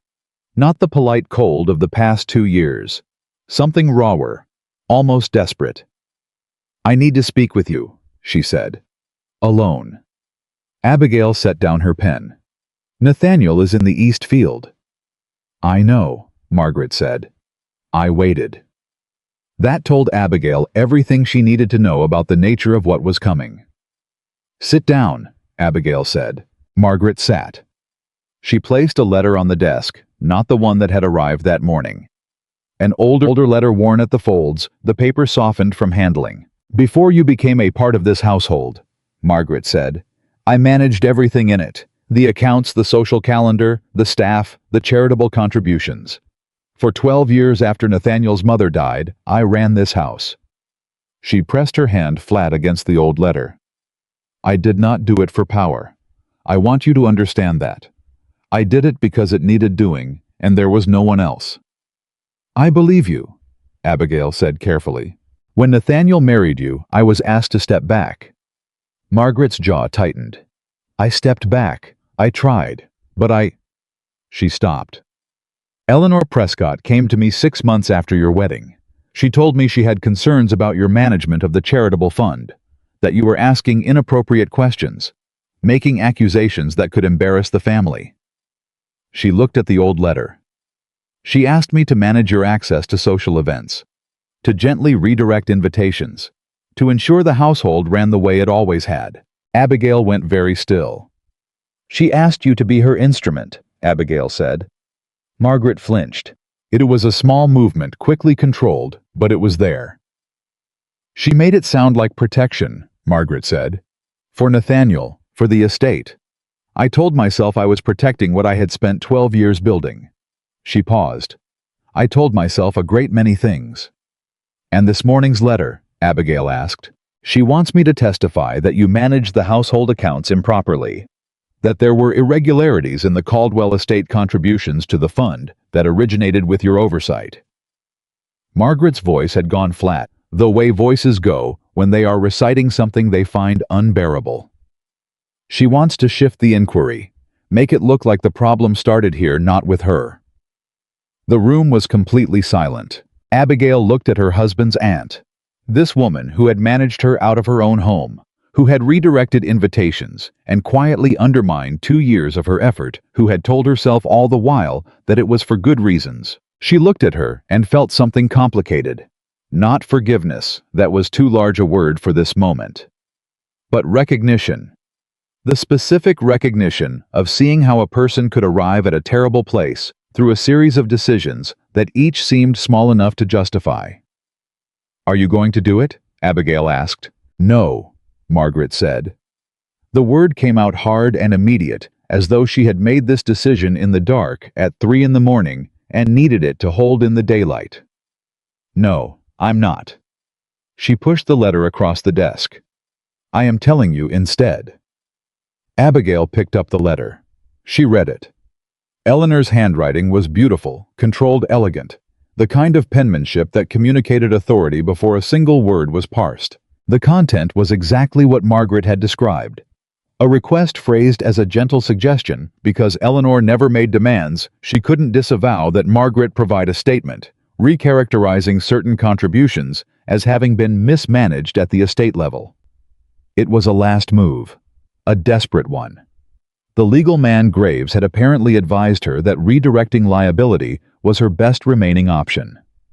"She's losing," Abigail said quietly. "Yes," Margaret agreed. "And she's willing to take everyone with her." She paused. "Including me. If I cooperate, she uses me. If I refuse, she'll claim I already told her things about this household that I never said. Will anyone believe her? I don't know." Margaret looked at her directly for perhaps the first time. Really looked. "That depends, I think, on what happens next, on who speaks first and what they say." Abigail held the letter. She thought about the woman across from her. The woman who had spent 12 years running this house and then been told to step back and had not stepped back completely, had instead found a way to remain central by aligning herself with Eleanor's agenda. She thought about the cost of that. The specific quiet cost of a woman who could not bear to be made irrelevant. She understood it more than she wanted to. "Will you give a statement to the committee?" Abigail asked. "About Eleanor's approach to you, what she asked, what you did." She paused. "All of it." Margaret's face shifted through several expressions. "Even the parts that reflect poorly on me." "Especially those." The silence stretched. "Yes," Margaret said finally. "I'll give the statement." Abigail nodded. She set Eleanor's letter aside. "Then I'll write to Alderton this afternoon," she said. "He'll want to hear from you directly." She picked up her pen. "Thank you for coming to me." Margaret stood. She seemed smaller than she had when she walked in, not diminished exactly, but as though she had set down something she had been carrying for a long time, and was now experiencing both the relief and the sudden awareness of how heavy it had been. "I didn't make it easy for you," Margaret said. "In this house." "No," Abigail agreed. "You didn't." "I'm sorry for that." The words were stiff, unaccustomed. "I am." Abigail looked at her. "I know," she said, "and let that be enough for today." Margaret left. Abigail sat for a long moment with her pen in her hand and the study quiet around her and the particular feeling of a story, turning, not ending, not resolving, but turning the way. A ship turns in open water, the whole great weight of it gradually coming around to face a different direction. She began writing to Alderton. Nathaniel came in from the east field at dusk and found her still at the desk. He stopped in the doorway. He read her face the way he had been learning slowly to read it. "What happened?" he asked. She told him. All of it. Margaret's letter. Eleanor's moved the statement. Abigail had requested the letter to Alderton. She told him plainly, and in order the way she always organized things, and she watched him receive it. She watched him process the information about his aunt. She watched the complicated grief of a man finding out that the failure in his household was larger and deeper than he had understood. He sat down across from her when she finished.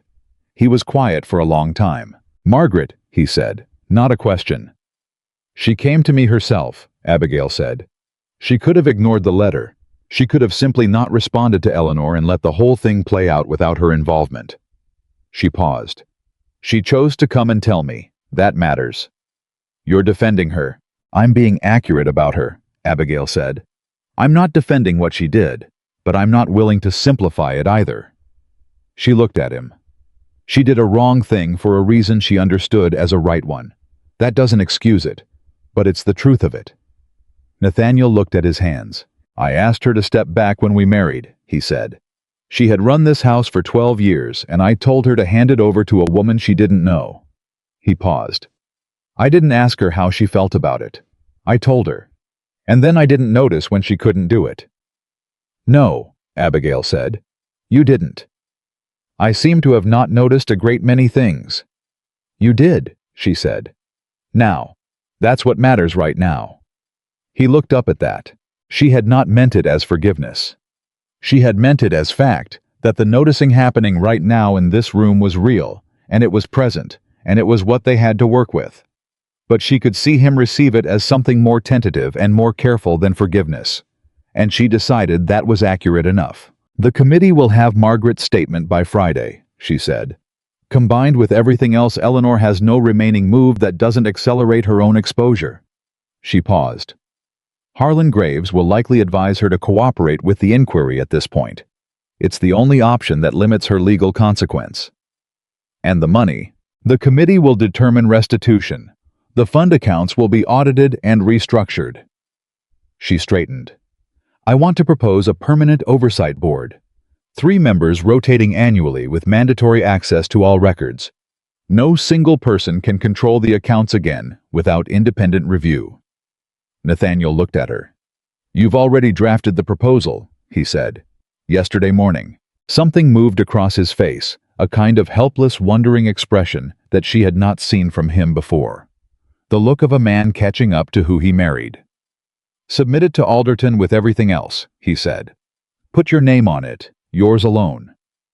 It will carry more weight with yours beside it. It'll carry more meaning with yours alone, he said. This was your work. The reform should be yours. She looked at him for a moment. Then she picked up her pen and wrote her name on the proposal document alone at the top of the page. It was a small thing. It was not a small thing.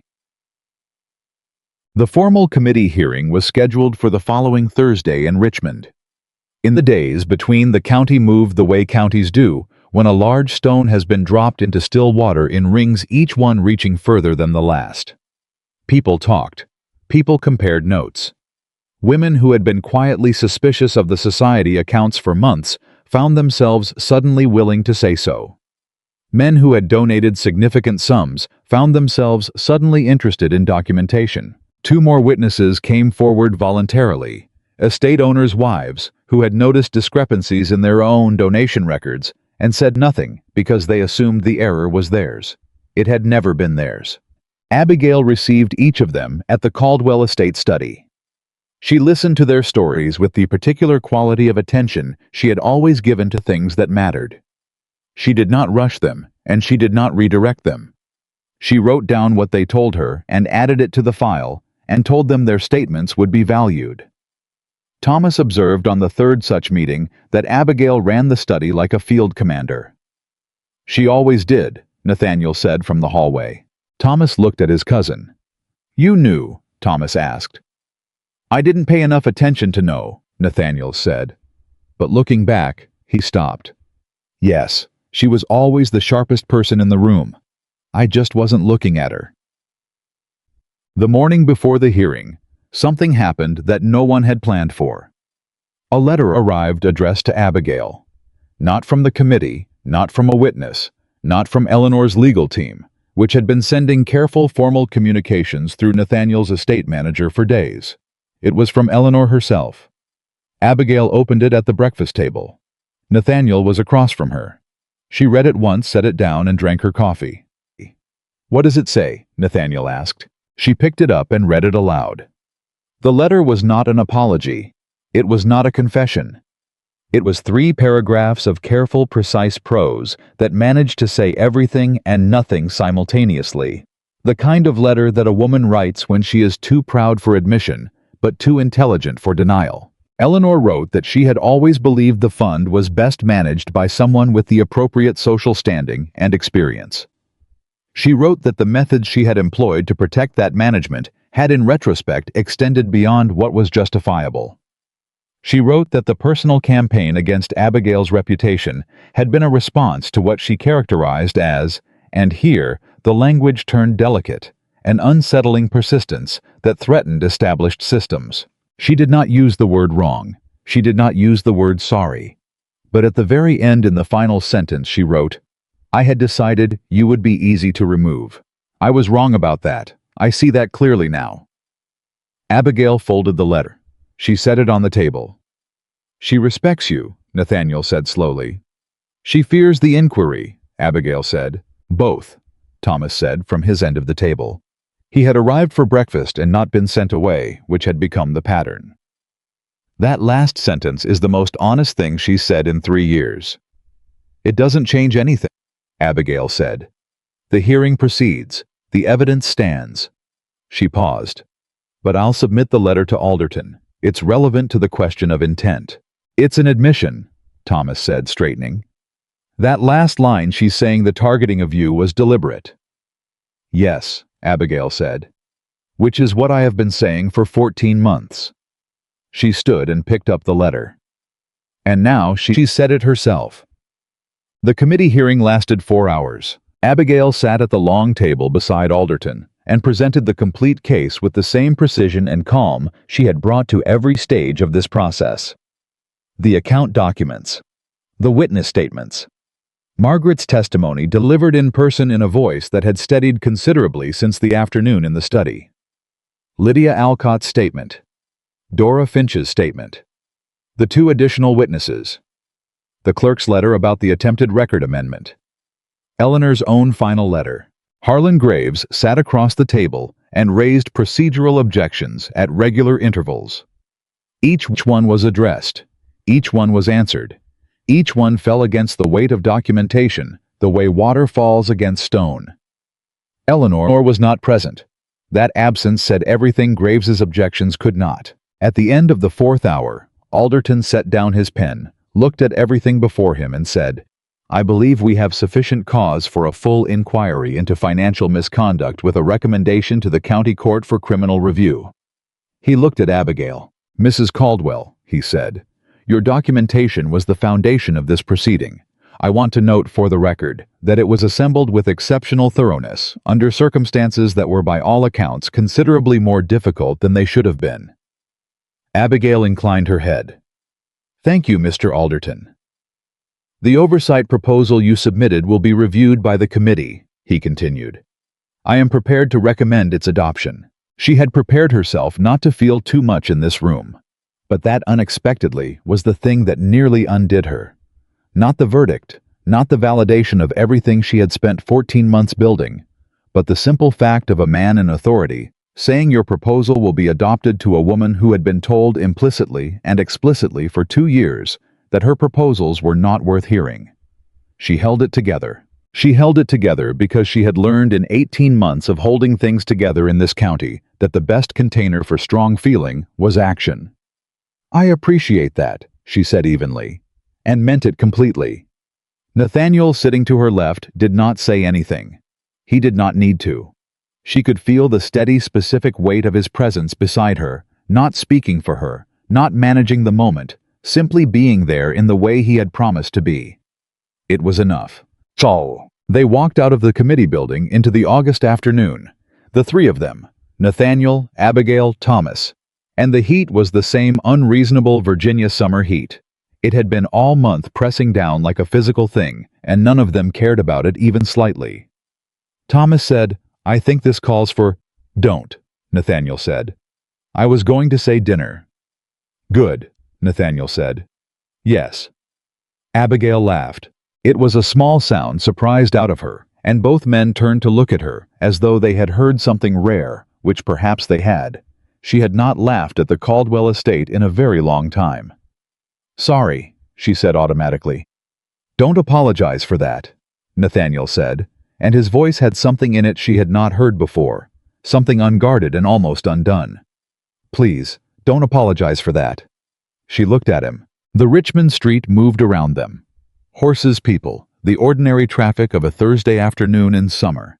And she looked at this man she had married 2 years ago, with careful optimism, and had spent 18 months losing faith in, and she tried to see him honestly. She tried to see who he had been and who he was now, and whether the distance between those 2 things was real or performed. Whether the man who had written, "I will follow your lead and come to Charlottesville alone," and said, "My wife is speaking," and sat for 4 hours in that committee room on her left, without attempting once to take over whether that man was a permanent thing or a response to crisis. She did not know yet. That was the honest answer. She did not know. But she knew something had changed. She knew that the change was not small, and she knew that she was, for the first time in a very long time, curious to find out what came next, which was a different feeling from hoping. Hope was passive. Curiosity was a choice. She was choosing. "Dinner," she said. Thomas beamed. Nathaniel simply looked at her, and what was on his face was not triumph or relief, or the careful management of a difficult situation finally resolved. It was gratitude. The plain, unglamorous, entirely real gratitude of a man who understood he had almost lost something irreplaceable and had been given against his deserving a chance he had not earned. She held his gaze and let him feel it. Then she walked. They fell into step beside her, and the three of them moved through the Richmond afternoon, and behind them the committee building held everything they had brought to it. The documents, the testimony, the 14 months of one woman's patient, furious, undeniable work, and ahead of them was a dinner table, and after that a carriage ride home, and after that a house that was going to have to be rebuilt from the inside out. Abigail was already thinking about how. The carriage ride back was quieter than the one to Richmond had been. Thomas slept again. Abigail was beginning to genuinely admire. She and Nathaniel sat across from each other in the fading afternoon light and let the road do the talking for a while. It was Nathaniel who broke the silence this time. "I want to ask you something," he said. "And I want you to know you don't have to answer. I'm not asking to manage the answer. I'm asking because I need to understand it." She looked at him. "Ask." "When you left," he said. "The morning with the ring, had you already decided it was permanent?" She thought about that honestly. "I had decided," she said slowly, "that I was done waiting for something to change on its own. The ring was not a door closing. It was—" She paused. "A demand, dressed as a departure." She looked at him. "I needed to know if removing myself from your life would cause you to actually look at what you'd had. And if it hadn't," he asked. "If I hadn't looked, then I would have my answer," she said. "And I would have built something else. Somewhere else." She met his eyes directly. "I was not bluffing. I was genuinely prepared to go. But I was also genuinely hoping I wouldn't have to." He absorbed that. "The ring on the desk," he said. "You wanted me to find the invitation. I wanted you to be forced to look at something you couldn't manage away," she said. "The ring you could have put in a drawer. The torn invitation was a question that required an answer. And instead of answering it," he said, "I almost just let it be." "Yes." "What made you decide to leave the letter to Alderton?" he asked. "The one from Eleanor this morning. You could have kept it private." She looked at him. "Because the truth is always better served by daylight," she said. "Even when it's uncomfortable. Even when it implicates people who are sitting at your breakfast table." She paused. "I have spent 2 years watching what happens when inconvenient truths are left in the dark. I won't do that. I won't participate in it, and I won't let it happen around me. Not anymore." Nathaniel was quiet. Then he reached into his coat. He removed something small. He held it in his closed fist for a moment before opening his hand. The ring. Her ring. The one she had left on his desk. She had wondered where it was. She had not asked. She had deliberately not asked because she had not wanted the asking to mean more than she was ready for it to mean. He held it in his open palm. He did not extend it toward her. He did not ask. He simply let her see it. "I've carried it since the morning you left," he said. "Not because I thought I'd earned the right to give it back. Not as a plan." He looked at the ring in his palm. "I carried it because setting it down somewhere felt like accepting that it was over, and I wasn't able to accept that." He closed his hand again slowly. "I know I don't get to decide when or whether this goes back. That's yours. That's always been yours." He looked at her. "I just wanted you to know it's safe, that I've had it, that I—" He stopped. "That I've held it carefully." The carriage moved through the Virginia dusk. Thomas snored softly. Abigail looked at the closed fist that held her ring, and she thought about everything that small circle of gold had been through. The morning she placed it on the desk, the burned evidence in the fireplace, the 4 hours in the committee room, the laugh on the Richmond Street that had surprised them both. She thought about curiosity versus hope. She thought about a man who had come alone and knocked and said your decision, and had then spent 2 weeks earning the right to be in the same room as her work. She thought about the distance between who he had been and who he was now, and whether it was real. She thought, watch what he does. Not what he says, what he does. He had carried the ring. He had carried it every day, not as a plan, not as a management strategy, because he couldn't put it down. She reached out. She touched his fist gently, and he opened his hand. She did not take the ring. She simply pressed her palm over his, over the ring, over his hand, over everything, and held it there for a moment. "Not yet," she said quietly. "But I want you to keep holding it." He exhaled. It was the most uncontrolled sound she had ever heard from him. A breath released from somewhere deep, the specific exhale of a man who had been bracing for a blow that didn't come. "I will," he said. She withdrew her hand. She looked out the window at the Virginia evening coming in gold over the hills. She was not ready to go home yet. That was true. But she was for the first time in a very long time willing to see what home might become. That was something. That was perhaps the beginning of everything. She did not move back into the Caldwell estate that night. Nathaniel did not ask her to. That was the thing she kept returning to on the carriage ride back. He did not ask. He had held the ring in his closed hand for the last hour of the journey, and when the estate appeared on the hill, he had simply said, "I'll have James drive you to your aunt's in the morning, if that's what you want." And she had said yes, and he had nodded, and that had been that. No negotiation, no pressure, no careful management of the moment toward the outcome he wanted. Just if that's what you want. She lay awake at her aunt's house for the second time in 2 weeks, staring at the ceiling, and this time the feeling in her chest was different. Not the clean cold of a decision already made. Something warmer and more complicated. The specific discomfort of a woman who had organized her grief into a system and was now discovering that the system no longer quite contained what she was feeling. Clara knocked at 7. "You slept," Clara said, looking at her face. "A little?" "That's different." Clara sat at the foot of the bed. "What happened in Richmond?" Abigail told her. All of it. The hearing. Alderton's words. Eleanor's absence. The street outside the committee building, where she had laughed and surprised herself. And then, last the carriage. The ring. The open hand. The thing she had done, pressing her palm over his fist, over the ring, over the whole weight of it, and the words she had said. "Not yet, but I want you to keep holding it." Clara listened to all of it without interrupting, which was the particular gift Clara had always given her. When Abigail finished, Clara was quiet for a moment. Then she said, "You've already decided." "I haven't." "Abigail." "I haven't decided," Abigail said more firmly. "I know what I feel. Knowing what I feel and deciding what to do with it are different things." "What do you feel?" Clara asked.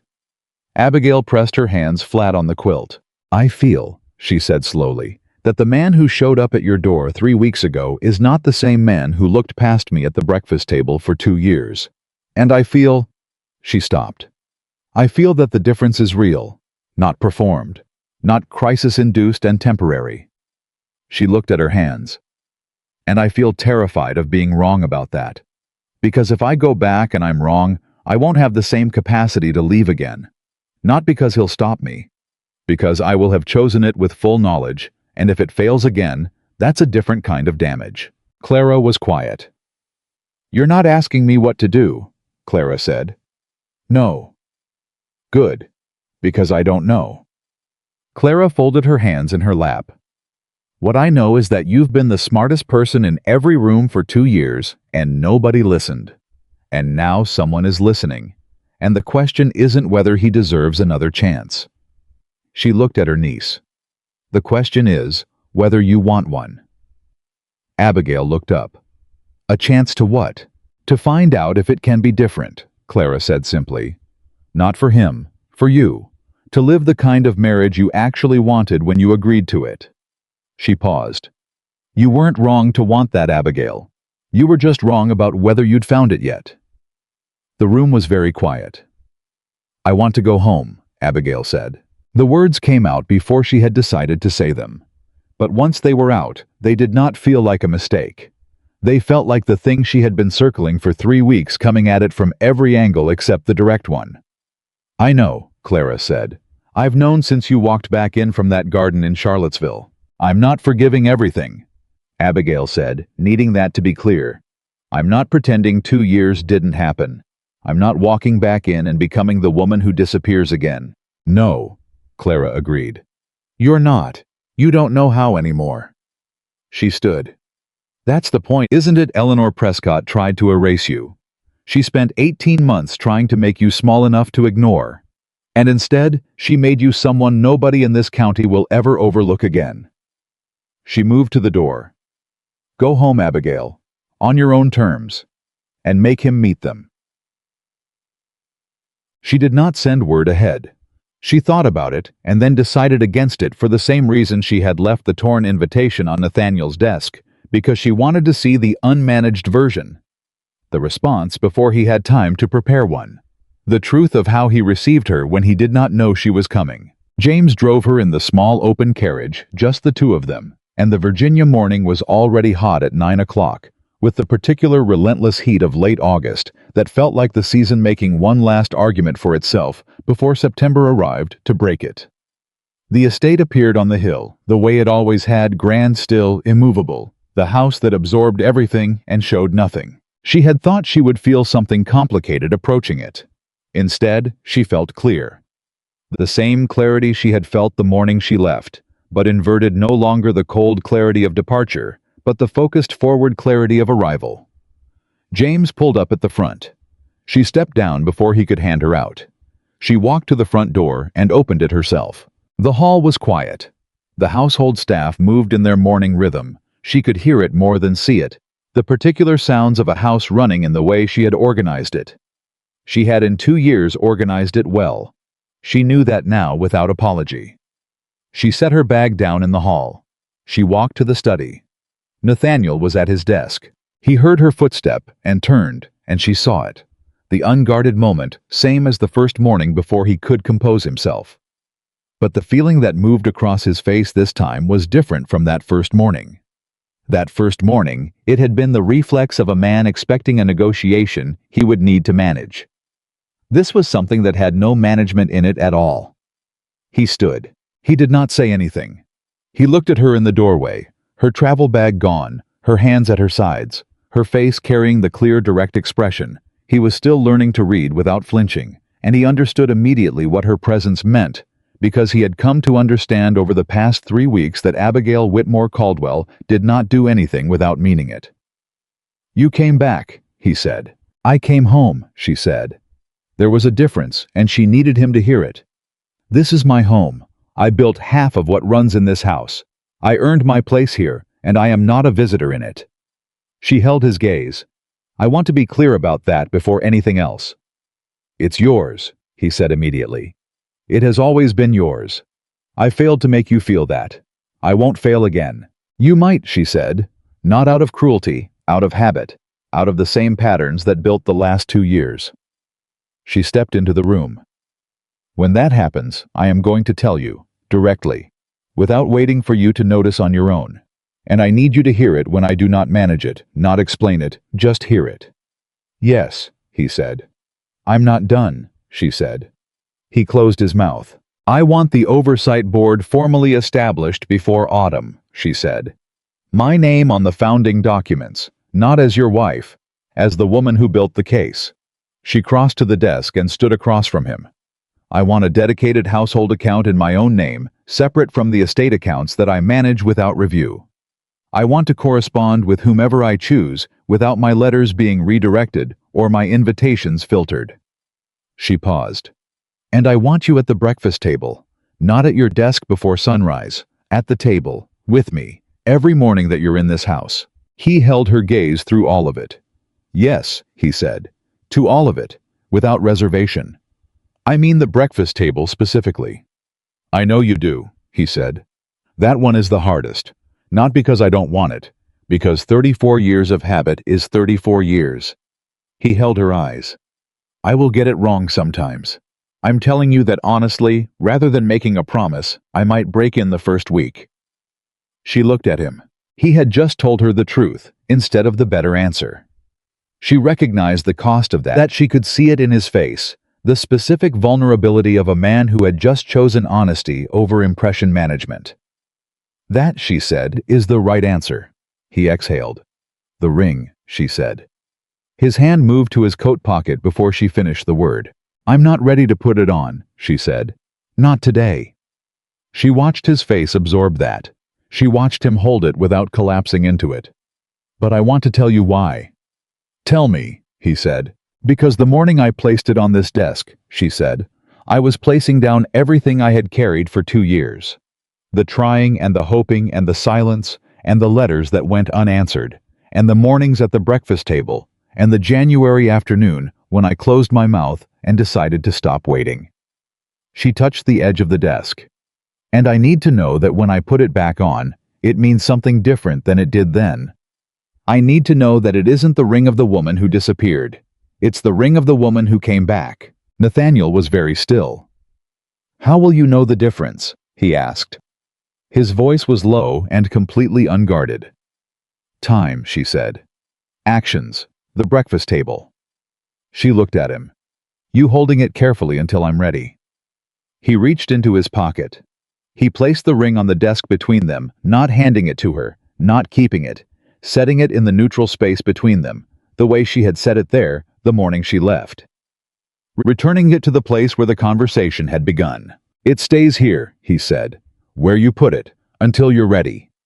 She looked at the ring on the mahogany desk. She thought about the first time she had seen it, the simple gold band he had chosen himself, thinking he knew what she would want, not yet understanding that knowing what someone wants requires listening to them first. She thought about everything it had witnessed since that morning. The burned ashes, the committee room, the open hand in the carriage, the palm she had pressed over his fist. She left the ring on the desk, and she sat down in the chair across from him, not the chair of a guest, not the chair of a woman waiting to be managed, and she pulled a sheet of paper toward her and picked up a pen and she said, I want to talk about the Oversight Board proposal. Alderton wants a response by the end of the month. Nathaniel sat down. He pulled his chair to the same side of the desk as hers, not across from it, and leaned over the paper with her, and they worked, side by side, the way it should have been from the beginning. The weeks that followed were not easy. Abigail had not expected them to be. Easy was not the word for rebuilding something that had been constructed wrong the first time. Easy was not the word for two people learning in middle age, and after considerable damage, how to be actually known to each other. There were mornings when Nathaniel appeared at the breakfast table and said nothing useful, and she had to remind herself that showing up was the first thing, and conversation was the second, and that she was allowed to require both. There were afternoons when old patterns surfaced in him, the reflexive authority, the tendency to decide before consulting the particular way. He went quiet when he was managing something inwardly, rather than saying it, and she called it out every time the way she had promised herself she would. He did not argue with her when she called it. That was the thing she had not fully anticipated. She had prepared herself to fight for the right to speak. She had not quite prepared for the experience of speaking and being heard, which was a different kind of adjustment. Not uncomfortable, but unfamiliar, the way it feels to stand straight after years of bracing for impact. Margaret, for her part, had changed in the way that people change when they have been forced to face something clearly and found themselves capable of the facing. She was not warm. Margaret did not have warm available in her register, but she was honest in her stiff, unadorned way. She asked Abigail one morning in the kitchen whether she could attend the first meeting of the new Oversight Board as an observer. Why? Abigail asked. Because I was part of how it failed, Margaret said, and I'd like to see how it works when it doesn't. Abigail looked at her for a long moment. The meetings are open to any society member, she said. You're welcome. Margaret nodded once tightly. She started to leave. Margaret, Abigail said. She turned. You ran this house for 12 years, Abigail said. I know things about how it works because of how you built them. The kitchen schedule, the accounts ledger system, the way the seasonal staff is organized. She held the older woman's gaze. I changed some things, the ones that needed changing, but not all of them. Margaret was quiet. I want you to know I noticed, Abigail said. The things you did well. The expression on Margaret's face was complicated and entirely genuine, and something Abigail thought she might not have been shown before. Thank you, Margaret said, stiffly, but meant. The county committee formally adopted the Oversight Board proposal in late September. The announcement was published in the Richmond Enquirer, a half-column notice practical and dry detailing the new structure for the Virginia Ladies Charitable Society Fund Management and naming the founding board members. Abigail Whitmore Caldwell was listed first, not as Mrs. Nathaniel Caldwell, not as the wife of the estate owner, by her own name in full as the proposal's author and founding board chair. Thomas brought the paper in at breakfast and set it in front of her without a word. She read her name. She read it twice. She set the paper down and picked up her coffee and looked out the window at the September morning coming in over the Virginia hills. And she did not cry. She was not. Had never been a woman who cried publicly, and she was not going to start at her own breakfast table. But something moved through her that was large and quiet and had been waiting a long time. Nathaniel was at the table. He had been at the table every morning for 6 weeks. Some mornings better than others, but they're always there, drinking his coffee and learning one morning at a time what it meant to be present with another person. He read the paper over her shoulder. He said, "There it is." "There it is," she agreed. Thomas raised his coffee cup. "To the most organized woman in Virginia." "To the most patient one," Nathaniel said. Abigail looked at him. "Not patient," she said. "Persistent. There's a difference. Patience implies I was waiting quietly. I wasn't quiet." She picked up the paper. "I was building." "Yes," Nathaniel said. "You were." Eleanor Prescott's formal hearing before the county court took place in October. Abigail was called as a witness. She appeared in the same blue dress she had worn to the auction, not for sentiment, but because it was the dress of a woman who did not need to perform anything and knew it. She sat in the witness chair and answered every question precisely and without elaboration and without a single moment of the composure she had maintained cracking. Eleanor sat across the room and did not look at her. Abigail looked at Eleanor exactly as long as was necessary, and not a moment longer. Harlan Graves had negotiated a cooperation agreement. Eleanor would return the misappropriated funds, resign from all society positions, and withdraw from county charitable work permanently, in exchange for the criminal proceedings being limited in scope. It was not a full accounting. Abigail knew that. 3 years of deliberate fraud, and the consequence was financial restitution and social exile. She had made her peace with it, because the larger consequence, the one that could not be undone by any legal negotiation, was already in effect. Every woman who had donated to that fund, every estate owner who had believed himself a benefactor of good works, every person in this county who had believed Eleanor Prescott's carefully constructed authority, they all knew now what had been behind it. And that knowledge could not be returned to ignorance. Eleanor Prescott would spend the rest of her life in a county that remembered. That was the kind of consequence that lasted. After the hearing outside the courthouse steps, Thomas said, "How do you feel?" Abigail considered that. "Done," she said. "Not satisfied. Not triumphant." She thought about it more carefully. Done in the way you feel when you've finished something that needed doing. The feeling is mostly just finished. "That's not a bad feeling," Thomas said. "No," she agreed. "It's actually quite good." Nathaniel said nothing. He was standing beside her in the particular way he had learned close enough to be present, angled toward her, available without crowding. The stance he had arrived at somewhere in the last 2 months without discussion. The physical language of a man who had learned the difference between standing beside someone and standing over them. She noticed. She had noticed for weeks. She said nothing about it then, but she noticed. The morning it happened, it was raining. October in Virginia. The kind of soft, persistent rain that arrived without drama and settled in for the day. And the house was quiet and gray-lit, and she was in the study. Her study now genuinely in practice as much as principal reviewing the first quarterly report from the new oversight board when she heard Nathaniel stop in the doorway. She did not look up. She had learned that sometimes he needed a moment before he said whatever he had come to say. "The fireplace is lit in the sitting room," he said. "If you wanted to work in there instead." She looked up. I was holding 2 cups of coffee. He had made them himself, she could tell, because he always added too much, and the cups were slightly too full, and he had the expression of a man who was not entirely certain he had done it correctly, but had decided to present it with confidence anyway. She had not known before 2 months ago that Nathaniel Caldwell was capable of that expression. She was still adjusting to the number of things she had not known about him. "Thank you," she said. She took the cup. She stood. She carried her quarterly report to the sitting room, and he followed her, and they sat beside the fire in the gray October morning, her with her documents, and him with his estate correspondence. And the rain came down outside, and the fire made the particular sound fires make, and neither of them spoke for 20 minutes. It was not the silence of 2 people with nothing to say. It was the silence of 2 people who had enough. She set down her papers. She looked at him. He looked up. He read her face. He was getting better at this, not perfect but genuinely better, which was all she had asked, and he set down his correspondence.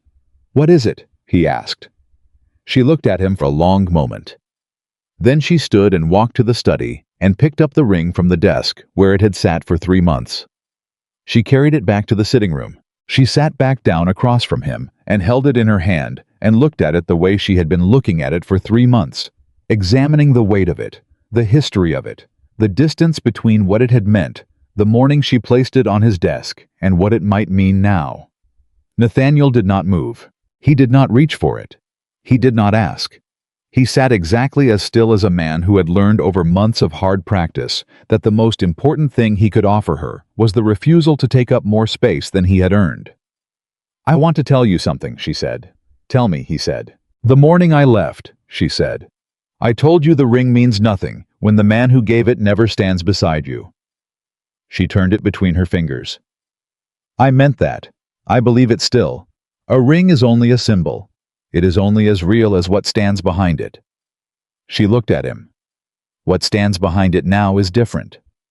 He held her gaze. "You came to my aunt's door alone," she said. "You knocked. You said your decision, and then you let it be my decision. You sat in the committee room for 4 hours and did not take over once. You carried this ring every day for 3 months without using it to pressure me." She paused. "You have been at the breakfast table every single morning. Even the ones where you had nothing to say, and you showed up anyway because you understood that showing up was the thing." "Abigail, I'm not done," she said. He closed his mouth. "I came back to this house as myself," she said. "Not as the woman who disappeared. Not as the woman who spent 2 years trying to make herself small enough to fit the shape that was offered to her. I came back as the woman who built a 14-month case with no allies and no access, and no guarantee that anyone would ever listen. And I came back on my terms, and I stayed on my terms, and everything that has happened in this house since then has happened on those terms." She met his eyes directly. "And within all of that, within all the terms and the conditions and the things I required of you and of myself, I have found that I actually want to be here. Not because I need to be, not because it is expected, because I choose it." She held the ring. "I am choosing it," she said. "I am choosing you. Not the man you were, the man you are working to become." She paused. "That is not the same as forgiving everything that happened. Some of those mornings I will be angry about for a long time, but I am not letting the anger make my choices for me." She looked at the ring one last time. "I am making them myself." She placed the ring on her own finger. Her hand. Her choice.